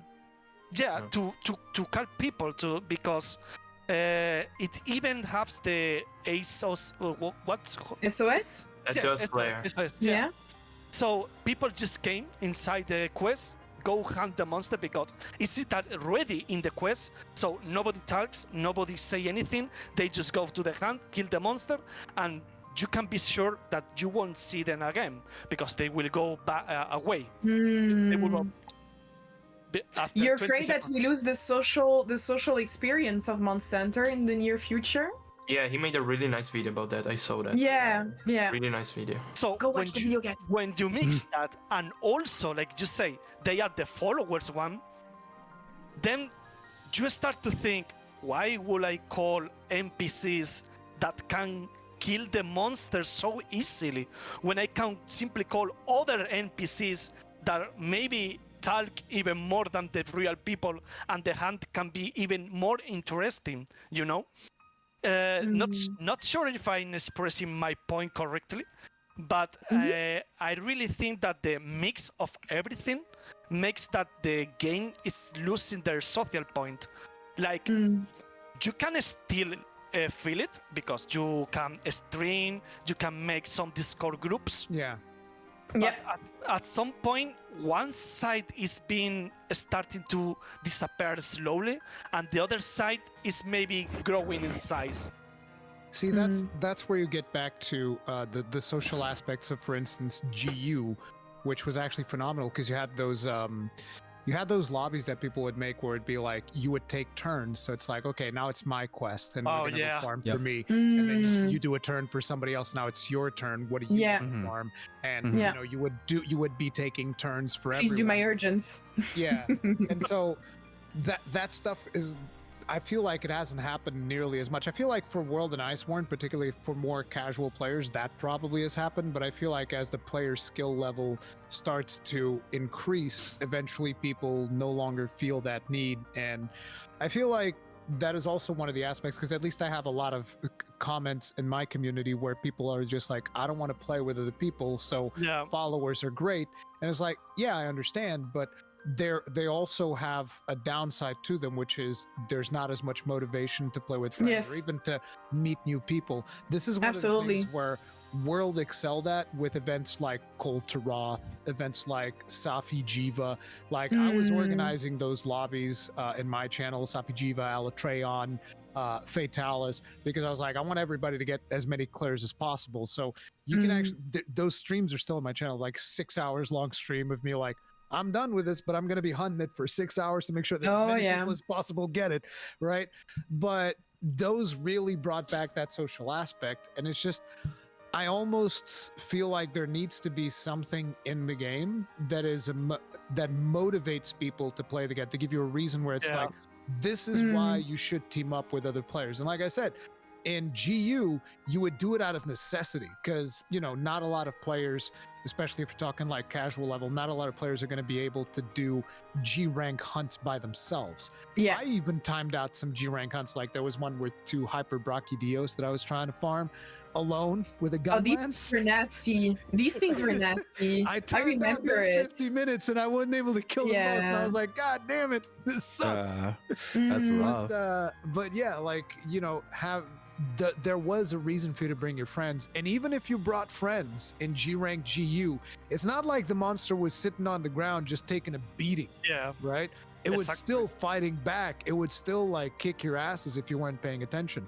And that is one of the issues that I feel we have with more modern monster hunters, where you get 4 hunters in a room, there are very few monsters that are going to be a challenge. Like maybe if you're talking some of the highest anomaly rankings or stuff like that, or like I said, you know, Alatreon, Safi Jiva, those types of level of monsters, Yeah, the arch-tempered same monsters case. like you were bringing up. Like, yeah, the very extreme cases, yes. But, you know, the lower stuff, not at all. And a lot of times it's even more efficient. Like, we don't even know if companions are going to scale the monsters, which is something that I'm questioning, because I'm like, I mean, if I'm going to be able to just call in 3 hunters and that has no effect on the monster's HP, like that's a beatdown. That's just it's not even remotely fair at that point. Yeah, like at that point, why would you even play with others? Exactly. Yeah. But If you can farm everything for free. But I think that's like the thing that's kind of still unknown to us, right? Like how is the scaling with bringing in those NPCs or what have you is going to be affecting that. I will say though, like my personal experience with Monster Hunter, because I got into Monster, I'm going to give a little bit of backstory and then kind of get to my point, but I got into Monster Hunter because a friend of mine told me about Monster Hunter. He's like, hey, this is a really fun game. I got introduced to it back on 3U. And so I remember just literally going over to somebody's house with my 3DS, all of us hanging out at the table, hunting and doing the same thing. Like, what do you need? What do you need? What do you need? Stuff like that. So it really built that socializing. Yeah. The good old times. And then moving into, world with more open lobby, like a 16-player lobby. At first it was a little difficult, right? Because we're all, you know, everybody has their own level of socializing and interacting with other people, especially strangers online. You know, even me to this day, like there are days where I'm like, I don't know you, I don't know like how well we're gonna mesh playing online, but we'll figure it out. Yeah, we're gonna hunt, we're gonna do this.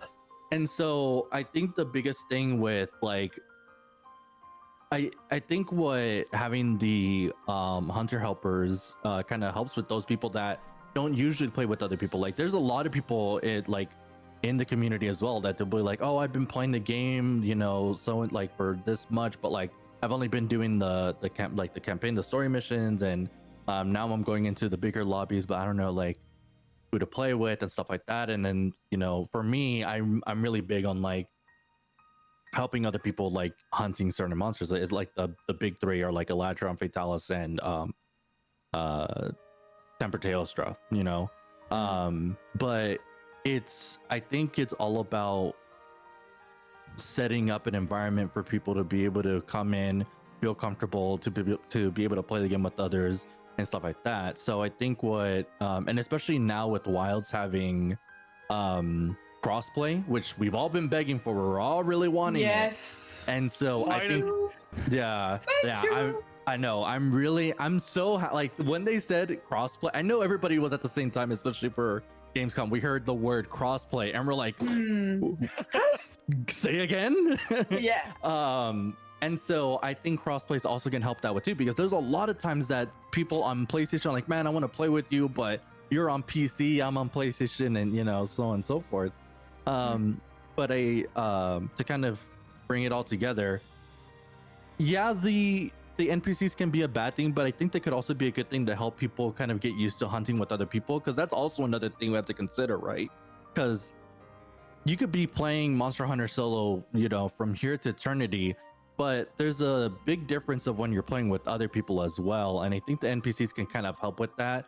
Granted, again, we don't know what the scaling's going to be when you introduce the NPCs, but I think it would really help, one, kind of familiarize yourself with group hunts, and two, also introduce I could play this game with other people, let me try to play with others that I find online, other big content creators or content creators that are playing the game currently, which I know we're all going to be doing, and kind of just help build that up as well. Like, hey, like, for those of you that haven't played in an open lobby before, if you're like, this is your first time playing Monster Hunter, just hang out in the lobby, join a couple hunts, and get a feel of it, and then kind of go from there. But that's kind of like where my stance is on it, Someone in the chat mentioned something that I found very interesting. Since we have crossplay available, do you think we're going to have region locks? Ooh, I don't think so. Yeah. No, huh? Yeah, I mean, I hope not, because if they put in region locks, that's gonna friggin' suck. yeah. Rise, Yeah. Rise and Sunbreak had region Yeah. lock. Yeah. Didn't World have region locks as well initially? I forget. I don't know. Not sure. I don't think so. I do know that Rise and Sunbreak definitely had like some Yeah. weird locks, and I think that Yeah. people got around that by setting their Steam region to Japan or Yeah. something like that. Everybody was playing in Japan. The download region. Yeah. Yeah, So we found a way around it. yeah. Let's just hope that they don't do it again. We really want to have Yeah. region locks, that's for sure. Yeah. Yeah, but I mean, that's a good Yeah. point, right? Like, why introduce crossplay but then still have it region lock? Like, Yeah. It will be It can be something that can still happen. We're You going- don't know, honestly. We're going to let you play on any platform, with but your own not region. from everywhere. Yeah. yeah. I think adding to the subject of socialization, I think one question that I'm particularly interested in finding the answer to is how are the lobbies going to be set up? Is it more going to be more like you going into a 4-player instance and then that's your open sandbox, or is it going to be like there's going to be a gathering hall where you can sit and chill with 16 other people or 15 other people, just like how we could in World and Iceborne? Because a lot of people loved the way that social interactions worked with World and Iceborne, especially just being in a lobby with a bunch of other people dancing, emoting, freaking spamming the agree emote while also running, so that you just run like your T-posing and stuff like that. Small things like that. Plus like the seasonal lobbies and stuff too, like made it really cool. So it motivated people to kind of like socialize with others. Yeah. Especially since like the landscape nowadays is that, I mean, information and communication is just so damn instant. It's so easy now compared to like when we all played on like, people playing as far back as like, Freedom 2 or even like the OG Monster Hunters, where it was a lot harder to actually communicate with people or even get multiplayer hunts going in. Going back on that, I really do hope that the multiplayer scaling or like the hunts in multiplayer actually feel like a necessity too, because I come from a background of playing Freedom 2. So when you went into like the gathering hall or the guild quests and stuff like that, they actually hurt no matter what, right? And they were fun. They were difficult, I remember going into a But it was Tigrex. fun. It was fun, yeah, exactly. I remember going into like a Tigrex hunt and getting roared at point blank and just eating it, You're like, yay, You're right, Monster Hunter. Yeah. But like, Well, that's kind of like how. Oh, go ahead. Yeah. I'll let you finish. but that's like one of the things that made playing Monster Hunter really fun for me. Is like, okay, this is a hunt that I can't do by myself. So being able to play with other people to actually be able to accomplish this, it felt nice, and it actually felt like multiplayer served like a very huge purpose, even if it was just one extra set of hands to help with the hunt. Whereas like nowadays, it's like, and it's harder to kind of comment, especially since a majority of us, especially in this call, or all of us in this call, we come from an area of experience, right? We have a lot stronger foundation compared to maybe a good chunk of players out there, especially for the people that are going to be getting their feet wet with Monster Hunter. So I mean, if especially if there's like solo and multiplayer scaling, I feel like, at least for me personally speaking, it's like I'd rather just do the hunt solos, because like, you know, why would I want to play with other people, especially if you know they're gonna eat a freaking, you know, a tail slam that's like heavily choreographed, and I can dodge that very easily, but they can't, you know what I mean? So I feel, I don't know, like this is something that I've always kind of been at war with myself, because I very much do miss the scaling of, you know, just there being no scaling. It's like guild quests are intrinsically much more difficult. They should be more difficult as opposed to like village quests, right? But I mean, I guess we'll just have to see what happens once the game comes out. But I mean, at least in terms of like social aspects, I want to know if it's going to be 16 player lobbies or if it's going to be 4-player lobbies again. Actually, So kind of, go for it. You brought up a really good point, which is with now that we have access to support hunters, what's to stop them from just not having scaling? Actually, yeah. Yeah, true. It's like, what? Do you want more? Fire the SOS flare. You can do it solo too, and the scaling is there. And then it's like, that would actually be really cool. I never even thought about that. So I wonder, because there's a thing, now I'm gonna talk about Monster Hunter now, mobile. Because there's a thing where you can choose what level monsters you can hunt for one specific monster type. There's a feature in there now. So you have to hunt like you have to fill up the gauge, like it's like investigation points almost. So you get, let's say you want to hunt like a 6-star Rathalos or whatever, but you have to hunt like 3 monsters to get to hunt to that monster, and then you can decide to play with other people using the QR code to play with them. So I wonder if they're going to introduce something like that, where now you get to choose the difficulty rating of the monster and then hunt it that way.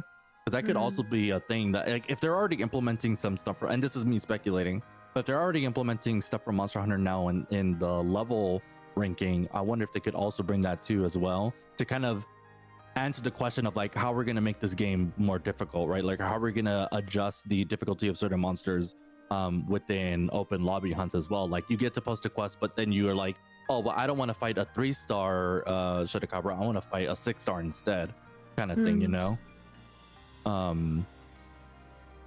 Yeah, I don't know what y'all thinking. Like, it could be a thing. I would hope it would be really cool if it was a thing. Yeah, there's also, not sure if you remember, there's also the Juntatons. Yes, correct. So Yeah. There could be the normal quest and the non-scaling quest. That is the Juntaton version of Wilds. Maybe they can have both systems, you know, the one with the scaling and some special quests on some special like event that have the fixed HP and everything. Maybe that would be maybe a good solution. I don't know. Well, is what they did in Word with Behemoth and Ancient Lash. Oh yeah, Yeah. Oh, right. Yeah. And I think that was really cool because players couldn't beat them in solo, so they were actually actively requesting players to play looking for multiplayer. players, you know. So that was a nice incentive. Yeah, it would be really cool to have. That's good. I almost forgot about that too. But a lot of players are actually requesting quests like Behemoth to come back, because it was indeed very interesting to have at least like something like this. Of course, not all the quests, but I think players genuinely enjoy it. I think having the option to do so is great, right? Giving a player an option to be able to choose difficulty and stuff like that really helps us out, because at least that way we don't feel like we're just gonna steamroll through certain hunts anymore, right? Like we could rank up the difficulty depending on what we find or what we want to do, or do what Monster Hunter now does, where the higher difficulty of the monster, and like how we do now, the higher difficulty you want to choose to hunt is the only way to get certain parts, right? Just similar in like Iceborne and stuff, or like going from low rank to high rank, but now you get to choose, okay, well now I need this very rare plate drop that I can have almost a 10% chance in a 7-star quest kind of thing. Would be really cool. Yeah. To continue, sorry, Shin, you want to add something? I was about one question they did in the chat. Do you keep your cats in wild if you have more than two hunters in Rise? Like in Rise? Like you I keep think a companion. I don't During remember. the trailers, the cats were there, on Yeah. top of the I mean, I know. other hunters. No. I know you have your bird. I'm sure of Yeah. it. But I don't remember. Maybe Rurikhan can answer it. Rurikhan. Yeah, He just That's For right. him, you just put him on the Just came spot. He back. literally just dropped here. Shin. Then he's gonna rant I about mean, that's Spanish like, people again. You know Damn. when Adding to you the know list. when there's the teachers and like the teacher knows you're not paying attention. It's like, by the He just way. goes right after you. Yes, you, Mr. Rurikhan, on the second row. Yes, you, exactly. I want you to give me a full dissertation on this very specific topic we were just talking about. That you clearly were paying attention for and was here for. Yes. No, but what? Can you just give me like Yeah, a brief When rundown? you're playing with multiplayer, like more than 2 players, like 4 hunter. Do you keep your palico in the quest? If you have 4 hunters, if you keep your palico in the thing, no, you don't. Ah, okay. See. Because like when I was in that session with the 4 players, I didn't have a palico. As a matter of fact, it was interesting because when I was doing the live stream, I even mentioned, oh, there's a palico. I didn't get to see him the first time I played the game. Crazy. Look at him healing me and putting traps down. Ah, that's so nice. But yeah, if you're 4 players, there's no palicos. Yeah. Just keep But there is sacrets, so everybody yeah. still gets a Yeah. sacred. Yeah. Which, adding onto that, I believe the secrets were a really nice add-on to Wilds right now, because like you get the extra one. We obviously get the second weapon now, so that's cool. But 2, it also gave us a bigger pouch to run along with as well. It kind of reminded me of Frontier, with your Palico's pouch that was included in that as well. That was like an extra spot for you to hold items and like extra heals, extra traps, and stuff like that. So the fact that now we're having that in with Wilds with And the did you- secret is really cool. Did you guys see the deliverables? How they work? I didn't. Mhm. No. No. Oh my god. Okay, so this is an amazing feature that they've added. So you guys know how in the older games we would get even in the new ones, you get like supplies midway through the hunt, right? sure. Mhm. So now you also get supplies through the hunt. But this is one of those things where I'm not 100% sure if this is how this works or if it just happened that way in my recording. But so the way that it works now, just like from a mechanical standpoint, is you get supplies midway through a hunt, and what happens is they just show up on your sacred. So you go to the sacred, and you know how you press right on D-pad, and that changes your weapon. If you press left, it opens up your sacred inventory, and the supplies will be there, and you can just transfer those to your bag, and you're good to go. So that's Oh, wow. how it works with supplies now. Now the thing is, the justification for that is that, you know how Alma, she's actually in the field. She's not like the handler. The handler was like all the way back at camp. Mhm. Alma Yeah. is actually in the field the whole time. If you Yeah. actually pay attention, you'll see her on the sacred, like in the Yeah. distance, always Running. hovering around. Yeah. And if you Mhm. sit down to like do a BBQ, she'll come down and sit next to you and stuff like that.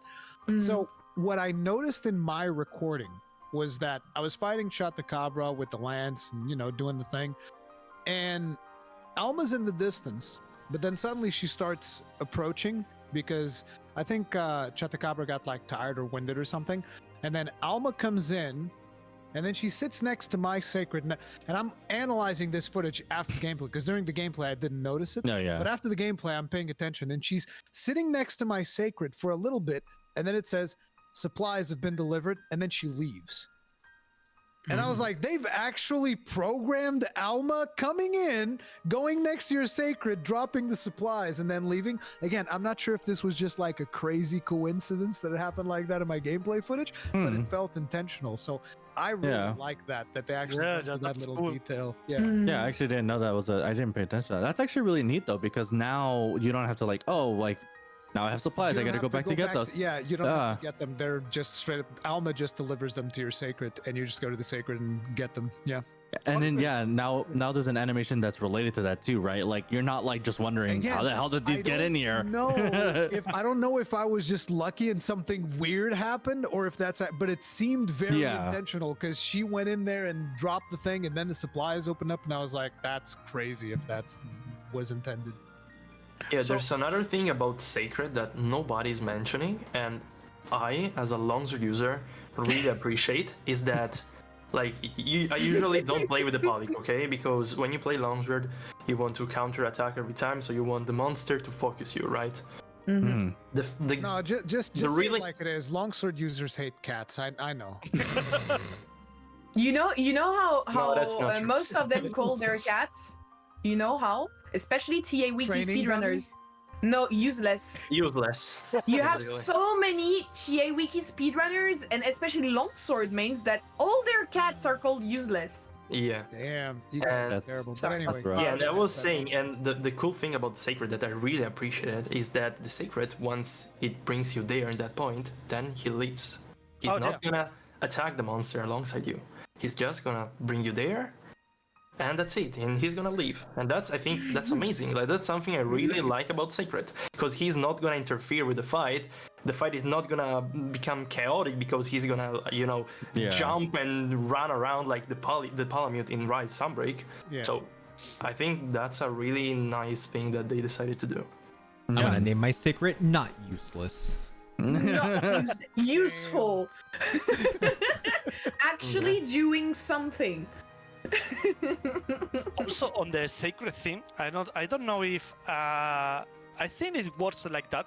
If you are mounting on the Sacred and you open the menu, the Sacred start going around in circles around the monster, dodging everything, like trying to get time until you're ready and you get out of the menu again, like an autopathing. Yeah. I did not know that. Initially, I was very hesitant when they mentioned, because I think they mentioned in the website the auto dodges, and then you would actually see in one of the trailers you would see him auto dodging, and I was like, I don't like that. I don't know about that. But when it was actually in practice, I was like, actually, I don't care. It's not that big a deal. Yeah.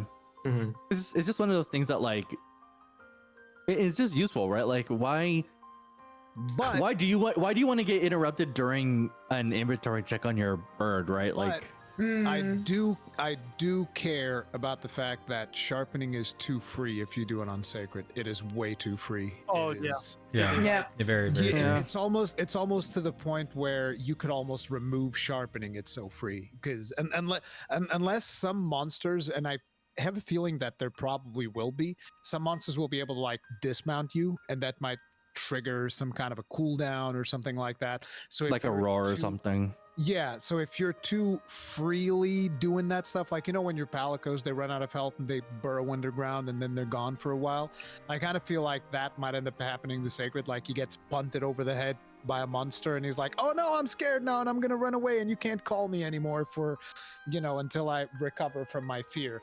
So but I do feel like right now, if things work the way that they did with the demo build that we were playing, I feel like sharpening and healing and eating food is way too free, because you just like, there were moments, because I remember Jono had told me that, there's going to be limits to Sacred, and there was a time where I was like, I want to practice jumping attacks, and then I just, I was just calling Sacred, jump, Sacred, jump, I did this like 3 or 4 times, and not once was Sacred like, hey, that's too many calls. He's like, no, it's fine. He just kept coming back, and I was like, let's go. Sacred jump, until I got the mount. And so there wasn't any limits, which means that sharpening is just free in Wilds. Yeah. I also noticed that, yeah. Well, I mean, if at some point in the future in the Monster Hunter games they will decide to get rid of sharpness, I don't know, like, it would be a really big change, because Monster Hunter has always been, sharpness from the very beginning. But if you think about it, I don't know if you played Wild Arts, for example, I didn't miss the sharpness mechanic. Like, you did? Really? 100%. Yeah, like it's a very like I very much enjoy the hunting aspects of Monster Hunter and the preparation aspects, and you know, Wild Hearts was much more arcadey in that sense. Even though Wild Hearts had a stupidly convoluted food system, like I don't know who thought that up. It's like, oh yeah, first you roast it, then you smoke it, then you pickle it, then you bake it. Then you it's like, bro, I just want to make food. Okay? I just want my food buffs. I don't want to play Cooking Mama. This is crazy. You need like a whole production facility to get your food done in Wild Hearts. I was like, I don't understand. Like everything else about this game is great. Your food system is ass. I'm sorry, but you know, getting back to the whole what were we talking about? Sharpness topic. The sharpness. Yeah, the sharpness. Getting back to the sharpness, I really like the preparation aspects and the fact that no, you need to maintain your weapon while you're playing monsters. As a matter of fact, that was one of the complaints that I had with Sunbreak, is that if you make the Amatsu set, you effectively beat sharpness. Sharpness is actually gone. It's gone. Like it doesn't matter anymore. You can just straight up remove it as a mechanic, and I was like, this doesn't feel right. Like it just feels really weird that you can just remove this mechanic from the game and there's no penalty for it. It was strange. So yeah, I would rather keep sharpness, and I would want it to be relevant. I don't like the fact that it's as free as it is on Sacred. And there's always a lot of people, they just tell me, well, you don't have to do it on Sacred. It's like, well, yeah, you know, and if I fly to America, I don't have to make a pit stop at China. But I can, I guess. You know, it's like it doesn't make any sense, right? It's one of those things. It's in the game. Why am I not going to use it? But I like it. So the thing is, fair. The thing is, like, we got many skills from 15, but even before, like with Razor Sharp. Like, look at Master Touch, for example. It was another skill to mitigate the sharpness problem that melee weapons have. I think it will help also reducing the difference between bowguns and melee weapons, because nowadays, like, we know that in every generation, bowguns has always been the best DPS weapons, right? And I'm not saying that if you remove sharpness, that's not gonna be the case anymore, but that's gonna mitigate it, okay? Like, because like if you think, for example, about dual blades, like, they really consume the sharpness really fast, and I mean, even longer does it, right? Peppo? No. You have no and idea. sorry, so like, cause like I mean, I did no wait. Actually, I did play Gunlance in second generation. Actually, you're right. I did play Gunlance in second generation, so I know what you mean. The sharpness management on Gunlance in second generation, yes. I never played Gunlance. I know that. So it's miserable. Like, actually, in Wilds, it's actually really good compared to previous generations. It's not nearly as bad, because basically you know how some weapons, it's like, well, I like having a sharpness skill because it makes it more comfy. In Gunlance, it's more like, oh, would you like to use the weapon? Then you need a sharpness skill. Yeah. So the thing I'm saying is that we are getting these kind of skills, which will mitigate the issue with the sharpness, like Master Touch. Even I don't remember the skill where you roll and you get sharpness back you. Yeah. That's the Reggio set.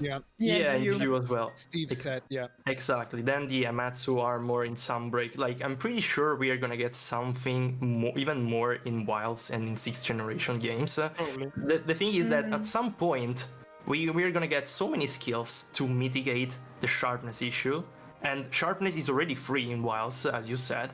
So what's the point of having it if it's gonna be free?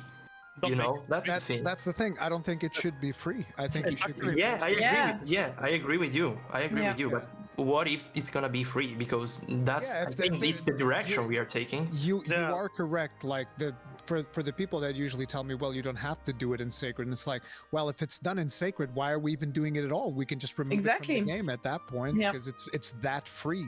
It's not. People also like to bring up, well, in the older games you would exit the area and then sharpen, and they bring this up almost as if like, how many times did you try exiting the area and got laser blasted in the ass by Rajang?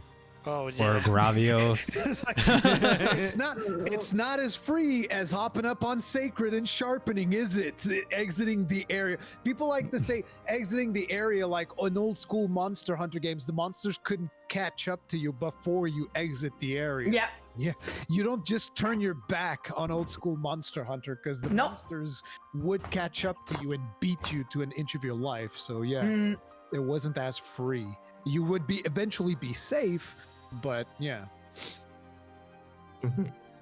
good times. Old times. Old Yeah. times. Old times. Remember the times where I got killed by Kongalala, which is coming back. Kongalala is coming back, guys. We Oh, don't yeah. really know for It's sure. Conga. Oh, It's it Conga. is. It is Conga. It It is. Armor, Come there's no way on. I don't know, man. I saw Come baby on. Tetsukabra and Rise, and I was sorely disappointed, man. Oh, yo, Tetsu's coming back. Plays through all the way. Nope. What the Never man? mind. Yeah, I literally never got him. The best part about when we saw that armor set was Kanta put up a small clip Oh, where it's just yeah. like he dies to Kongalala and a Kongalala just farted walks on. up, poops on his face and leaves. Two of them. Yeah, he just goes up like, there you go. Bye. It's a fantastic fun. monster. It's absolutely a fantastic monster. I can't wait to be farted on again by Kongalala and die. 10 out of HD. 10 would get farted again. Yeah. HD poop all up in Would the recommend. Literally get shit on by the monster. I love it.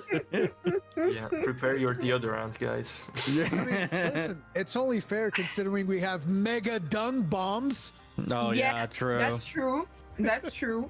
That'd be That's kind true. of I wasn't crazy. That's the expecting thing. that to be a thing, the mega dung bombs. That's really great. Listen, what? this is what I have to say about dung pods, okay? I wouldn't keep a turd in my inventory. That's disgusting.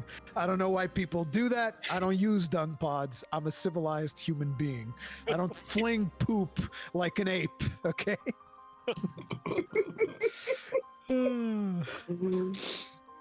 Yeah. Yeah. Also, the luring pod. Did you guys see that? I love Yeah, that. that's cool. This I like a lot. Yeah. One of 100% main tank every time. Oh god. Exactly. And when I was recording, Jono told me that it works exactly like the behemoth enmity that you had in Yeah, Lord. the red line. Yeah. The Exactly. right sniper thing, yeah. Mm. Exactly. I was also surprised when I played and saw the paintballs ones. I don't know what those do though. Yeah, exactly. Yeah, Same. I used them and I was like, okay, it didn't change anything at all. Yeah, because what's the use of having paintball if you can see everything and track down everything through the map, right? Well, I wonder if that told was me- just.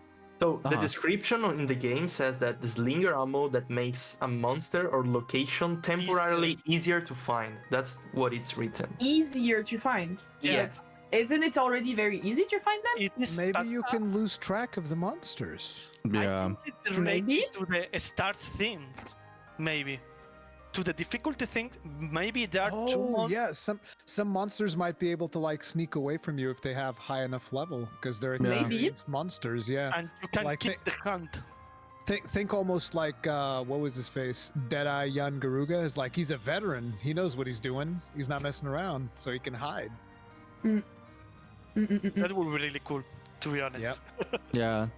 Mm. I would figure that it would start like the tracking would start fading away over time too. So like you would have to paintball it again to make sure like you can still track That onto would it. be so cool. I know that people don't like that, but I'm just Yeah. like, bro, no, make it harder for me to find the monster. Hell yeah! As a matter of fact, I hope they bring back the guy in the balloon. Then you can like, Oh "Hey!" yeah, the Oh, temporary, this was Tem- so cool! I missed that. the free Bring cycle back serum. balloon, I missed that. It was dude. so nice. Exactly. How many was so times would you nice. like? Oh crap! I forgot my paintball. But wait, I know balloon Hey! dudes got my back. Let's Yeah. go. Where it is. And it's like, If there's you're trying- anybody's that got my back, it's balloon dude. balloon guy. And it's like if you're like a speedrunner and you're trying to get good times, psycho serum. There you go. There you Still go. Yeah. there. There's other solutions to it, but I liked it. So like I kind of would like to not see track gathering be a thing anymore. I'm gonna be real honest with you. Like track gathering, it's a cool concept, but just give me paintballs. Let me just throw the paintball at the monster and just be done with it. Like, if you want to exchange track gathering for paintballs, I'm okay with this. Yeah, me it's too. like, so long as there's Totally something down. there, I'm fine. But I can Yeah. tell you right now, a majority of people in the community, every time that I They say love the word the tracks. paintball, every time I say the word paintball, they're like, "Bro, go back and play the older game." Yeah. I will. Yeah. Play I the new will. games. Go back I'm to the already older doing it. games, old Yeah. time. I'm already going back to 4U, GU, Like, all of them. You friggin' boomer, go back to the old games. And I was like, Listen. Again. Track gathering's cool. The concept's great. It makes like you're hunting a monster. You have to figure out where it's going. But like, Yeah. we had paintballs. Like there was nothing. Oh, what's so bad about? Especially now because the paintball mechanic is now different in terms of throwing it at the monster, right? Because before in the older generations, you threw it with your hand and you had to pray you hit it.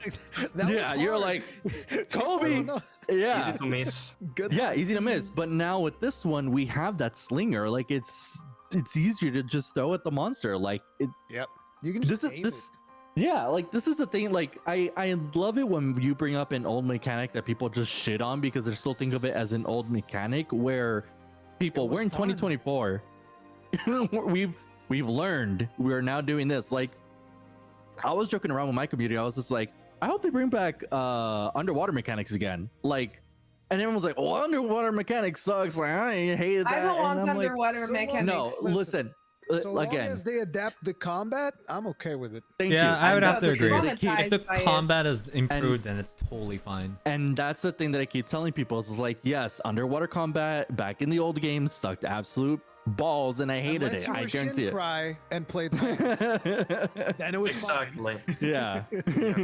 But at least in the newer games, I would hope, I would pray that Capcom, understands that in the newer technology, there's a new mechanic to go around underwater battles or underwater gameplay as well. Again, not that it would happen. I don't think we're in desert areas. I haven't seen an ocean in the game yet, and I don't know if we're gonna get one, but one can hope, one can dream. But Mm. yeah, paintballs instead of tracking, please. Like that's all I want. I don't want to go get beats or poop or feathers or whatever I need to get from a monster just so I can find out it's right there. I physically see the monster. I know where it is. Mm. There is such a thing as too much QOL. Yeah. I mean, I would like to. Oh, Shin, you want to say something? yeah, something in really fast. Do it. They could keep the track system, but only related to the information of the monster. What I mean, not to the location, but the more tracks you get, the maybe the weakness spots, the loot they can drop. So Yeah, for your hunter's notes. Yeah. exactly The the research Mm, itself. I can see that. So it's Yeah. optional for the new people. Like, oh, I need more information about the monster. I'm gonna collect some tracks in the way. I will do it like that in a kinda optional way, not related to the hunt itself. Mm. Mhm, I could that's a see nice that. idea. Yeah, I could see that, and that would be really cool. I don't know, counting. It's because I used to speedrun World a bit, like 0%, and I know a couple other people also still do it to this day. But like track gathering to get to the elders and trying to find out where they're at, I was like, oh man, Yeah. I don't want to do this. Like it was cool that there are Same. ways to circumvent that, especially if someone's already ahead of you. They could just pop up the monster, have it flash on your screen, you hunt it real fast, and it's like, okay, cool, I have it unlocked. Yeah. But if you are all on the same playing field, or if you're gate locked and you had to actually find like the tracks themselves, it was easily one of the biggest pace killers in freaking World. It just sucked Oh, so yeah. bad. Yeah. All right. Right. That's my rant. There was one topic, last topic that I really wanted to bring up before we end. It was how we all felt with the Capcom community managers, because from with my experience, it was the first time that I was actually meeting them in real life, and I was really I had no expectation when I got there. I mean, of course, I wanted to greet everyone and say hello, But I was very, very, very, very grateful that they kept taking care of us so much. Despite running everywhere and having to coordinate the streams, they took the time to greet us when we were queuing, when we're not queuing, tell us where Yozo was, so we could take pictures with him, and a little attention like this. And I felt it was very nice and very, very, very kind from them. And I'm expecting like a lot from them in the when Wilds will be released to bring the community really together, because in the end that's what we want, right? So I was wondering if you guys felt the same, and yeah, if you had any cool moments to tell us. They suck. I hate them all. Damn, bro. Bro. No. Hey, no, Capcom, absolutely. that guy right there. This guy. No, like I've obviously had multiple conversations with Jono, and not just Jono, but even his predecessor, Socks, and at least so far, every community manager that I spoke with from Monster Hunter has been top notch. Like Jono is amazing, super accommodating. Joe from the US team, also amazing, super accommodating. Josh, the same. And they're super approachable. Like, you know, they were super concerned about the people, they were checking in on the queues, making sure that everything was going fine and that everything was being smoothed out. And yeah, they're just super professional and super helpful towards the community. At least that's the way that I look at it, because, you know, not everybody is willing to like even just go over here and do a random podcast with a random person. And I've always been able to like reach out to them and no real big issues. So yeah. And let me tell you something. If you guys think, for instance, Jono, who was like one of the main community managers that was always hanging out there, that he was busy, you have no idea. There was this one point I was in the business booth, and I kid you not, Jono was like in the middle of the business area, and he was getting called out from someone like on the opposite end that was trying to get an answer from him, somebody else on this side, and then somebody right in front of him trying to have a conversation. And I'm literally sitting there looking at this, and he's like, okay, you like this is the thing, and I was like, this is insane. He's so pro. That's so cool. I wish I had such good communication skills. Damn. Multitasking skill, yeah. Yeah. Yeah, and you guys have no idea. Like, here's a little behind the scenes. Jono was so nervous about the stage presentation. Really? No way. He was hiding it really well. Yeah, he did amazing. But in the beginning, he was so nervous. You guys have no idea. I think we were the ones who were shy around him. I did not expect him to be so tall. Jono is actually so tall. Yeah, that was a so tall. surprise. Like hello? I had seen him in camera from when we had done podcasts before, and then the one time that I went to the UK to play Dragon's Dogma 2, and John was like, oh, I'll meet you at the station. I was like, all right. So I'm expecting like a scrawny looking dude, and Jono comes up, and I'm like, yeah, exactly. You're like, and it's like, it's not even just like, he's not just tall, he's tall and buff. So it's just like, what the hell? It's insane. Yeah, he could be hunting in real life. Literally, he's the monster hunter. He's actually the monster hunter. Yeah, give him a sword and shield, and he can go. But then again, this seems to also be like a UK thing. Like, I don't know if you guys ever saw 2-6 in Paradise, for instance. Paradise is also very tall. Yeah. And if you were to see Eric's is also very tall. So the one time that I went to the UK, like, I'm actually above average height, so like 1.8 meters. It's slightly above average height. In the UK, I'm like, I'm a dwarf. I'm a midget next to these people. Like, what the hell's going on? Everybody's way taller than me. I'm not used to this. All right. Yeah, but talking about the CM, I also had an amazing experience with Jono. Like, he was really kind, easygoing person. He took his time to sit next to me when I was recording and explaining stuff. You know, it was the first time I was playing the multiplayer build, and he was explaining me everything, all the details. He was really nice person. Like, we are really lucky, I think, to have such an amazing person to be our CM. Yep. And you feel that they really want to be invested. I mean, I don't know how you will feel about it, but I feel that the bonds that we have all with Capcom is just gonna be even stronger and deeper, I think, in Monster Hunter Wilds, because we see them everywhere. They're trying to help out any content creator, no matter their size. Because for me, I felt that I had really a good connection with all of them, but to be honest, like, my numbers are not that impressive now. And I felt that was really cool from such a big company as Capcom to, you know, say to you, we know that you're doing content about our game. We're here and we're going to help you out. So I'm really also grateful that we have such a cool team, because Jono is not alone. You have like all the CM team. Really, Yeah, I met all of them. They're absolutely lovely. Absolutely lovely. Added a lot. They've hired a lot of new CMs in the ramp up of marketing of Wilds. They hired there's an Italian CM, Spanish CM. Yeah. I actually met a lot of French them CM. in the business. Yeah, French CM. There's a lot of them that I met in the business area. It was really cool.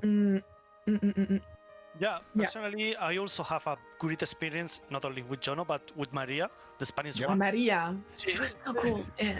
She was like really awesome, because like Nightside, and also like really small, sorry. Small? Yeah, like in content creation, I mean. Nobody knows me in general, okay? So she took their time to talk with me, to tell me to go say hi to her. It happened this thing that I didn't want to bother her, so afterwards she came to me like, why did you Literally her job. But she was like, send me a DM, like, did you queue for the demo? And I was like, yeah. And she told me, I could, you could skip the queue. Why did you do that? Yeah, and she told me, wait here, and came with a fast pass, you know? And I was like, oh, okay, thank you.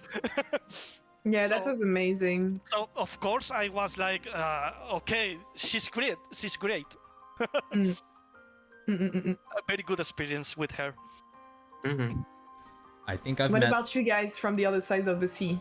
I've met like maybe 5 total community managers from Capcom now, but specifically speaking on like Monster Hunter side, you know, I've met, hung out with, talked to, and probably hunted a couple of times with like Yuri and with Socks. I thought that they were an awesome pair of community managers too, especially Socks. Like, I had a pretty fun time hanging out with them when we did like a Capcom dinner, and we were all like doing KBBQ with like the Arex team when Socks is a character, dude. Socks is a character. Awesome. I don't think I've ever been called meaty by anyone before, but like when there was the 2018 E3 speedrunning thing that I joined on like day 2, and when he was commenting on my gameplay, because I was actually a competent player compared to everyone that was on day 1. You know, it's like, this longsword guy is meaty, and like when I heard the commentating after the fact, I busted laughing. But like, all you need to know about Socks really is that when the greatest check? No, it was Devil Joe. His marketing post for Devil Joe was, "Oh Lord, he coming!" in all caps. That was really? Man. Yes. Oh Lord, he coming. Oh man. So much fun. But I think the Capcom community, or at least the Monster Hunter community in specific, we're in very, very good hands. I mean, like Joe and Jono, everything that's been tossed their way and everything that they've been dishing out has just been so on point. My experience with Joe has always been really good. He's been really quick to like answering my DMs and stuff like that. And in fact, me and Nix are working on something with him right now. So hopefully that'll go through pretty soon. But with Jono, I've actually had experience working with him when he was still working for Team 17 or Team 18, right? I think it was Team 17, but it was the company that made like worms and whatnot. But I worked Team 17. Yeah, Team 17. So I worked with him on a good number of titles there, and then especially after he made the switch to like Capcom, he's just been so on it. And I don't know, I don't think I've ever told you, Johnny, but I actually had a one-on-one conversation with him. Like, this just kind of speaks the character of like Jono and just how amazing he is. But he actually took the time to sit in a Discord voice call with me one-on-one, because I had questions about like, you know, what it's like to work as a community manager and what he suggests someone like me who's interested in getting to that field, what I should do and stuff like that. We had like a whole hour conversation just talking about that, and then like Yep. you know, that's Super just accessible, dude. super amazing. That just goes to show you how easily accessible he is, how easy he is to just talk to, and like honestly, just the pairing between him and Joe and everyone else in the communication team. Like, I think this is probably the best team that we could possibly ask for right now. Like, we are Yes, I very agree. much in the best hands right now. I agree. Absolutely. All right. Then, guys, when do you think the game will be released? Can we make predictions? Now, Because we I can don't know. still play I it. want it right now. 21st of March 2025. That's super specific. Wow. Yeah. Okay.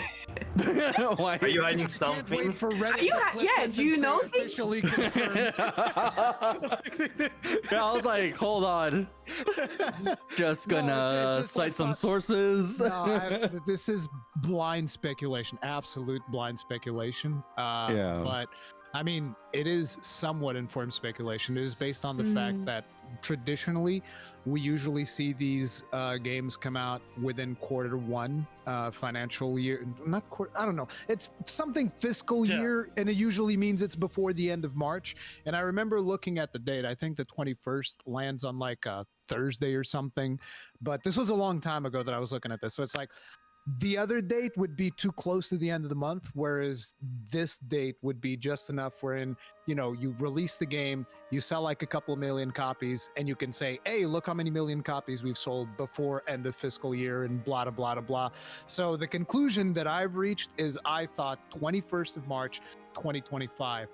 But I thought we were going to get that date at Gamescom, and we didn't. So I don't know. Mm, Okay. Right. I also think that we are gonna get it in March, and I'll Yeah. go even farther than that. I would say that we are probably gonna get the demo next year in January. in Yeah, my yeah. opinion. Oh, really? Exactly that. Yeah. That's my. Why not? prediction. Why not in October or November this year? No? I don't think so, because they hasn't released the release date yet. So I think like that's gonna be farther away. The Okay. demo. Oh, that's Yeah. unfortunate. Yeah, because I will say, like, I know a lot of people were hoping for it to come out after TGS, which I Mhm. was one of those people too. But really thinking about it, seeing as that we're still playing around with a build version of the game, we're like, they still need to fix, like, polish it up a little bit, like a little bit more before they decide to put it out to the public. So Definitely. it would definitely have to be somewhat of early Q1 for the demo, and then I would say even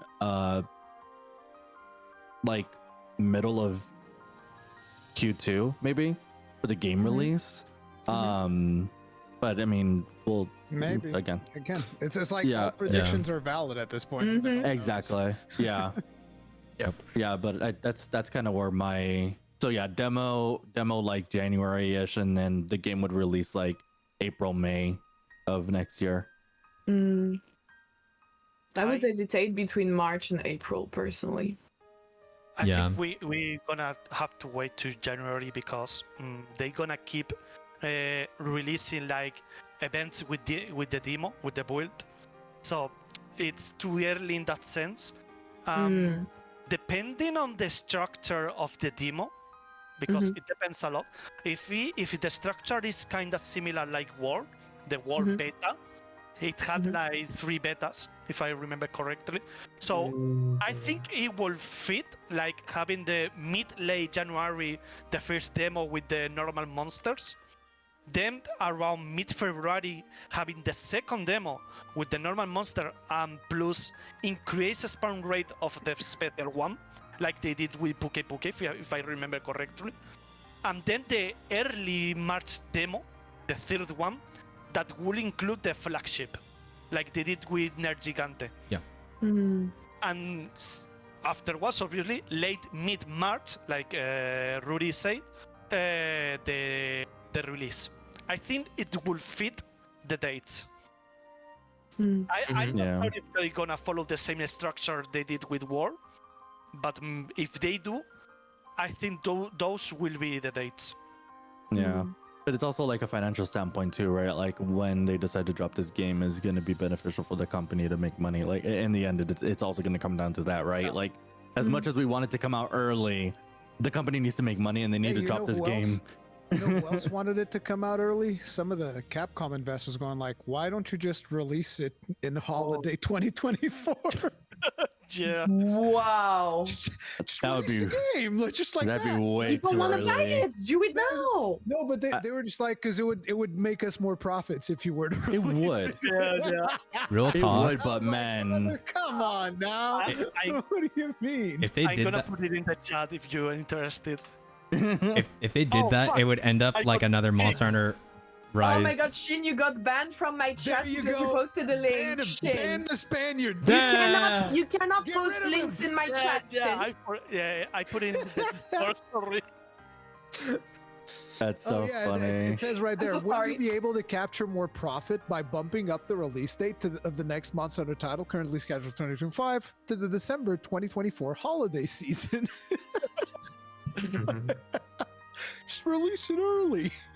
I think if they were to release it in the holiday the 2024 shopping holiday season, I think that will It probably would sell like hotcakes. It would sell like 100%. hotcakes. Oh, yeah. But But the game was not going to be it's finished, not gonna be and it was finished. going to destroy their reputation with the community. Absolutely. It's gonna be It was a like what happened with terrible idea. Rise, right? Because like we didn't get like an actual ending to that game until like post-release.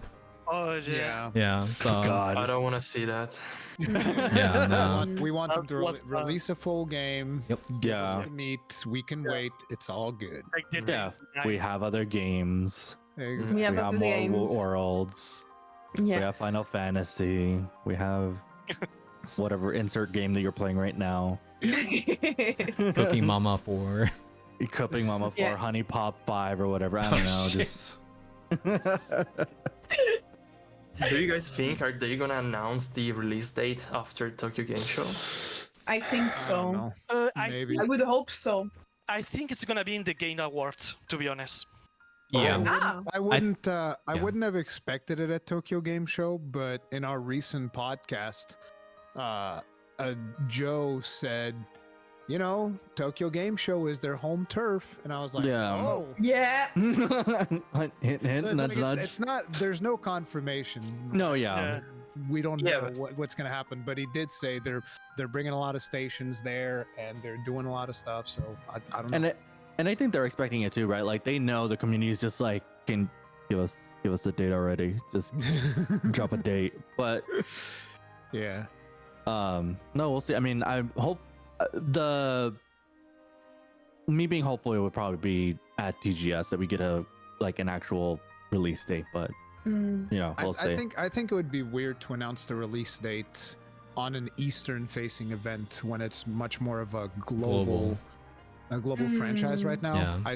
It almost feels like a couple of steps back, but at this point, I don't know. I have no idea. Yeah. I think what would be the really coolest thing, I think this is like one of the biggest power moves that Capcom could do, is if they were just like, we're just going to do a dev diary and announce it there.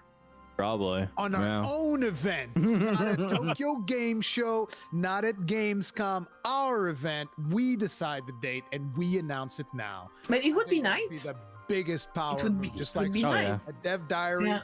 with a release date. Boom, Mm. done. Why not? Why not? Everything is possible.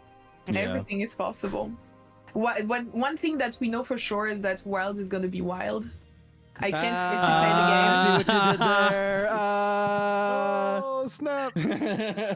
Yeah, no, I really Uh, I cannot wait to play yeah, the I game. I think- think we're all Yeah, it's gonna- excited. It's gonna be cool. Yeah, I think it's gonna be cool. It's gonna be cool. Cool, But it's cool. like how Knight said, right? Like we got this taste of it, and now we We want really can't more. wait for it. Yeah. want more. Which me and Knight will be getting at TwitchCon. We're so jealous. I'm so jealous. Very jealous. There's also the Paris game. Oh yeah, correct. Yeah. The Paris Games Week, yeah. Yeah. You're gonna go to that, Nick? Nix? Me? You have to go. You're French. Yeah. Like you. I live in Germany. Oh. Yeah, but you're French, so like. Yeah, okay, well, who's paying for the tickets? Guys, I have a Go. It's full-time like- Just job. go, I just cannot show up. go. What are you Yeah. waiting for? I have a can't walk full-time job. there? I'm not allowed to take so much holidays. I'm not allowed. yeah, but it's a Monster Hunter, so like that's all you have to tell me. It's Monster That's what Hunter. I'm They're gonna like, say "Oh, to my I get it." manager. Yeah, sorry, there's Monster Hunter, guys. Personal business. Yeah, I gotta go. Yeah. I know I And don't then have there- holidays anymore, but Yeah, and then you're like, understandable. Have all the time you need. Actually, take some of the company Imagine. money too. that would be the dream job, honestly. Imagine if your company would understand that you need to attend events like that, and you don't even have to take holiday time. You can just go whenever you want. Yeah. Yeah, you can dream. That's I'm not sure, but That's- didn't that happen in Japan? Actually? oh, I don't know. Oh, with like releases with Monster Hunter stuff like that, where companies are like, all right, we all know you guys are gonna play Monster Hunter. Just so have they the week gave them off or the something day like off? that. Yeah. I think Yeah, that, Is that really Wow. something? Yeah. That's yeah. crazy. I remember reading something like that. yeah. 'Cause, That's- like Monster Hunter is a major phenomenon in Japan. So It's a Mhm. religion. That's crazy. That's crazy. Yeah. Wow. Well, on this funny note and cool note, guys, I think we're gonna wrap up. Mhm. It was really cool. I think we talked about a lot of different things. I will leave you do some closing notes if you want. An outro. By turn. If you want to shout yourselves out on any content that you plan to upload really soon, feel free to. Yeah, Johnny, Oh man. of course, you're the first. I mean, I'm not really working on anything now. Unfortunately, long form content for me is like my Achilles heel when it comes to content creation. So I just do mostly streaming. But Which is content Um, creation. it is, yeah. But I would like to upload a video one day to YouTube and be like, hey, that's up there. But yeah, chat, if you haven't, definitely swing by the channel. I do a lot of open lobby sessions for both World and Rise, as well as other variety games we're always playing around with. Very fun community that we have going on my side. So if you like cringy gameplay and even cringier dad jokes, definitely swing on by. And yeah, I'm gonna pass it off to Nightside now because Night's really good at doing this. So if there's anything that I would like to plug in that I'm working on is going to be the card game series. As you guys know, Yes. Nyx, Johnny is a part of it, and Peppo has been helping out with some of the the shouting up. I can't English today. I'm sorry. Advertising And that's it. a wrap. But as you guys know, Thank we've you. been running off of the success of our first tournament, which is Card Games 1 back in May. So we have the next one coming up in October, and it's going to be a very big one to look out for. The prizes are going to be a lot bigger, especially since we have 2 sponsors. If you guys missed it, we have Intel and Logitech on board, and we might have some prize support from Capcom too. So if you guys are interested, it is going to be Monster Hunter Rise Sunbreak on PC. We are going to feature some custom quests, provided everything works out. So it'll be a very interesting one to catch. So that's going to be happening October 26th, 27th. It's going to be a 2-day tournament. And if you guys are interested, just check us out on Twitter or look up cardgameseries.com and it should pop up. So And follow Perfect. Nightside because it's gonna be casting on his channel. Yeah. I right suck. now, Don't click on that follow link. me, small. Click on that link, guys. Click. The link right there. Gotta click it. Oh my Go ahead. god. Peppo, Oh, it's my turn. it's your turn. Well, I've been busy the last days, but I'm planning to release as soon as I can. Probably this weekend, maybe at the beginning of next week, my full long-term breakdown about Wilds, whatever we know so far.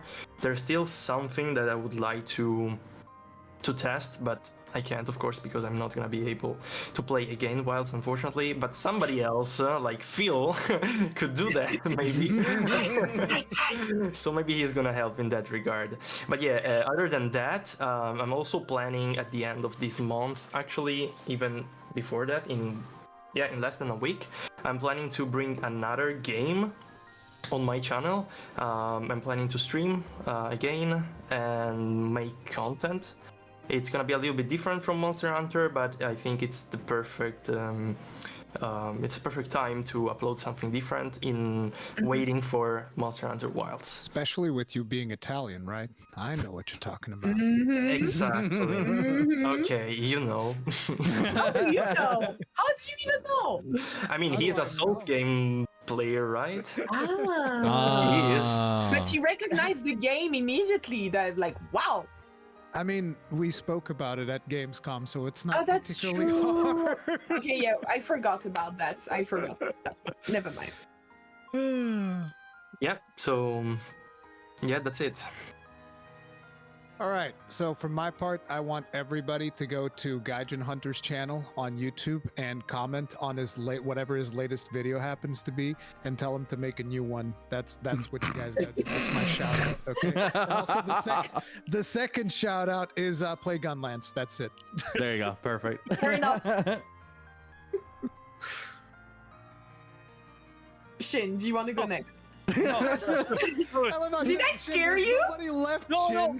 I was going to the Gaijin Hunter video right now, so That's Wow. what- Man's got that's his the type priorities. of dedication that I expect. So, okay. No other personal shout out. I'm not planning right now on any specific content, but I just want to say that I'm really happy being here.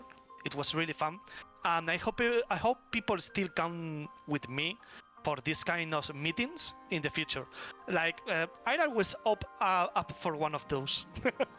That's it. Thank you. Well, I want to thank every single of you for being here together. It was really a really fun moment, a fun round table, and not just a podcast. It was a round table. Yeah, I've got mine right here. Is that a Rathalos? What is Yeah, it's a this? Rathalos. Oh. And yeah, thank you for the chat, guys. You were here. You stayed here for 3 long hours. Thank you so much for being there with us and asking questions and reacting to what we said. I'm gonna be streaming next week on Monday and on Wednesday. Yeah, you will see also some new things coming from Phil and I, because as he mentioned earlier, we're cooking something with the Capcom CMs, so stay tuned on Phil's channel. Like, so just go and hit that button, that follow button. And yeah, I will be also streaming next week a new game that you guys never saw, so I'm also excited for that.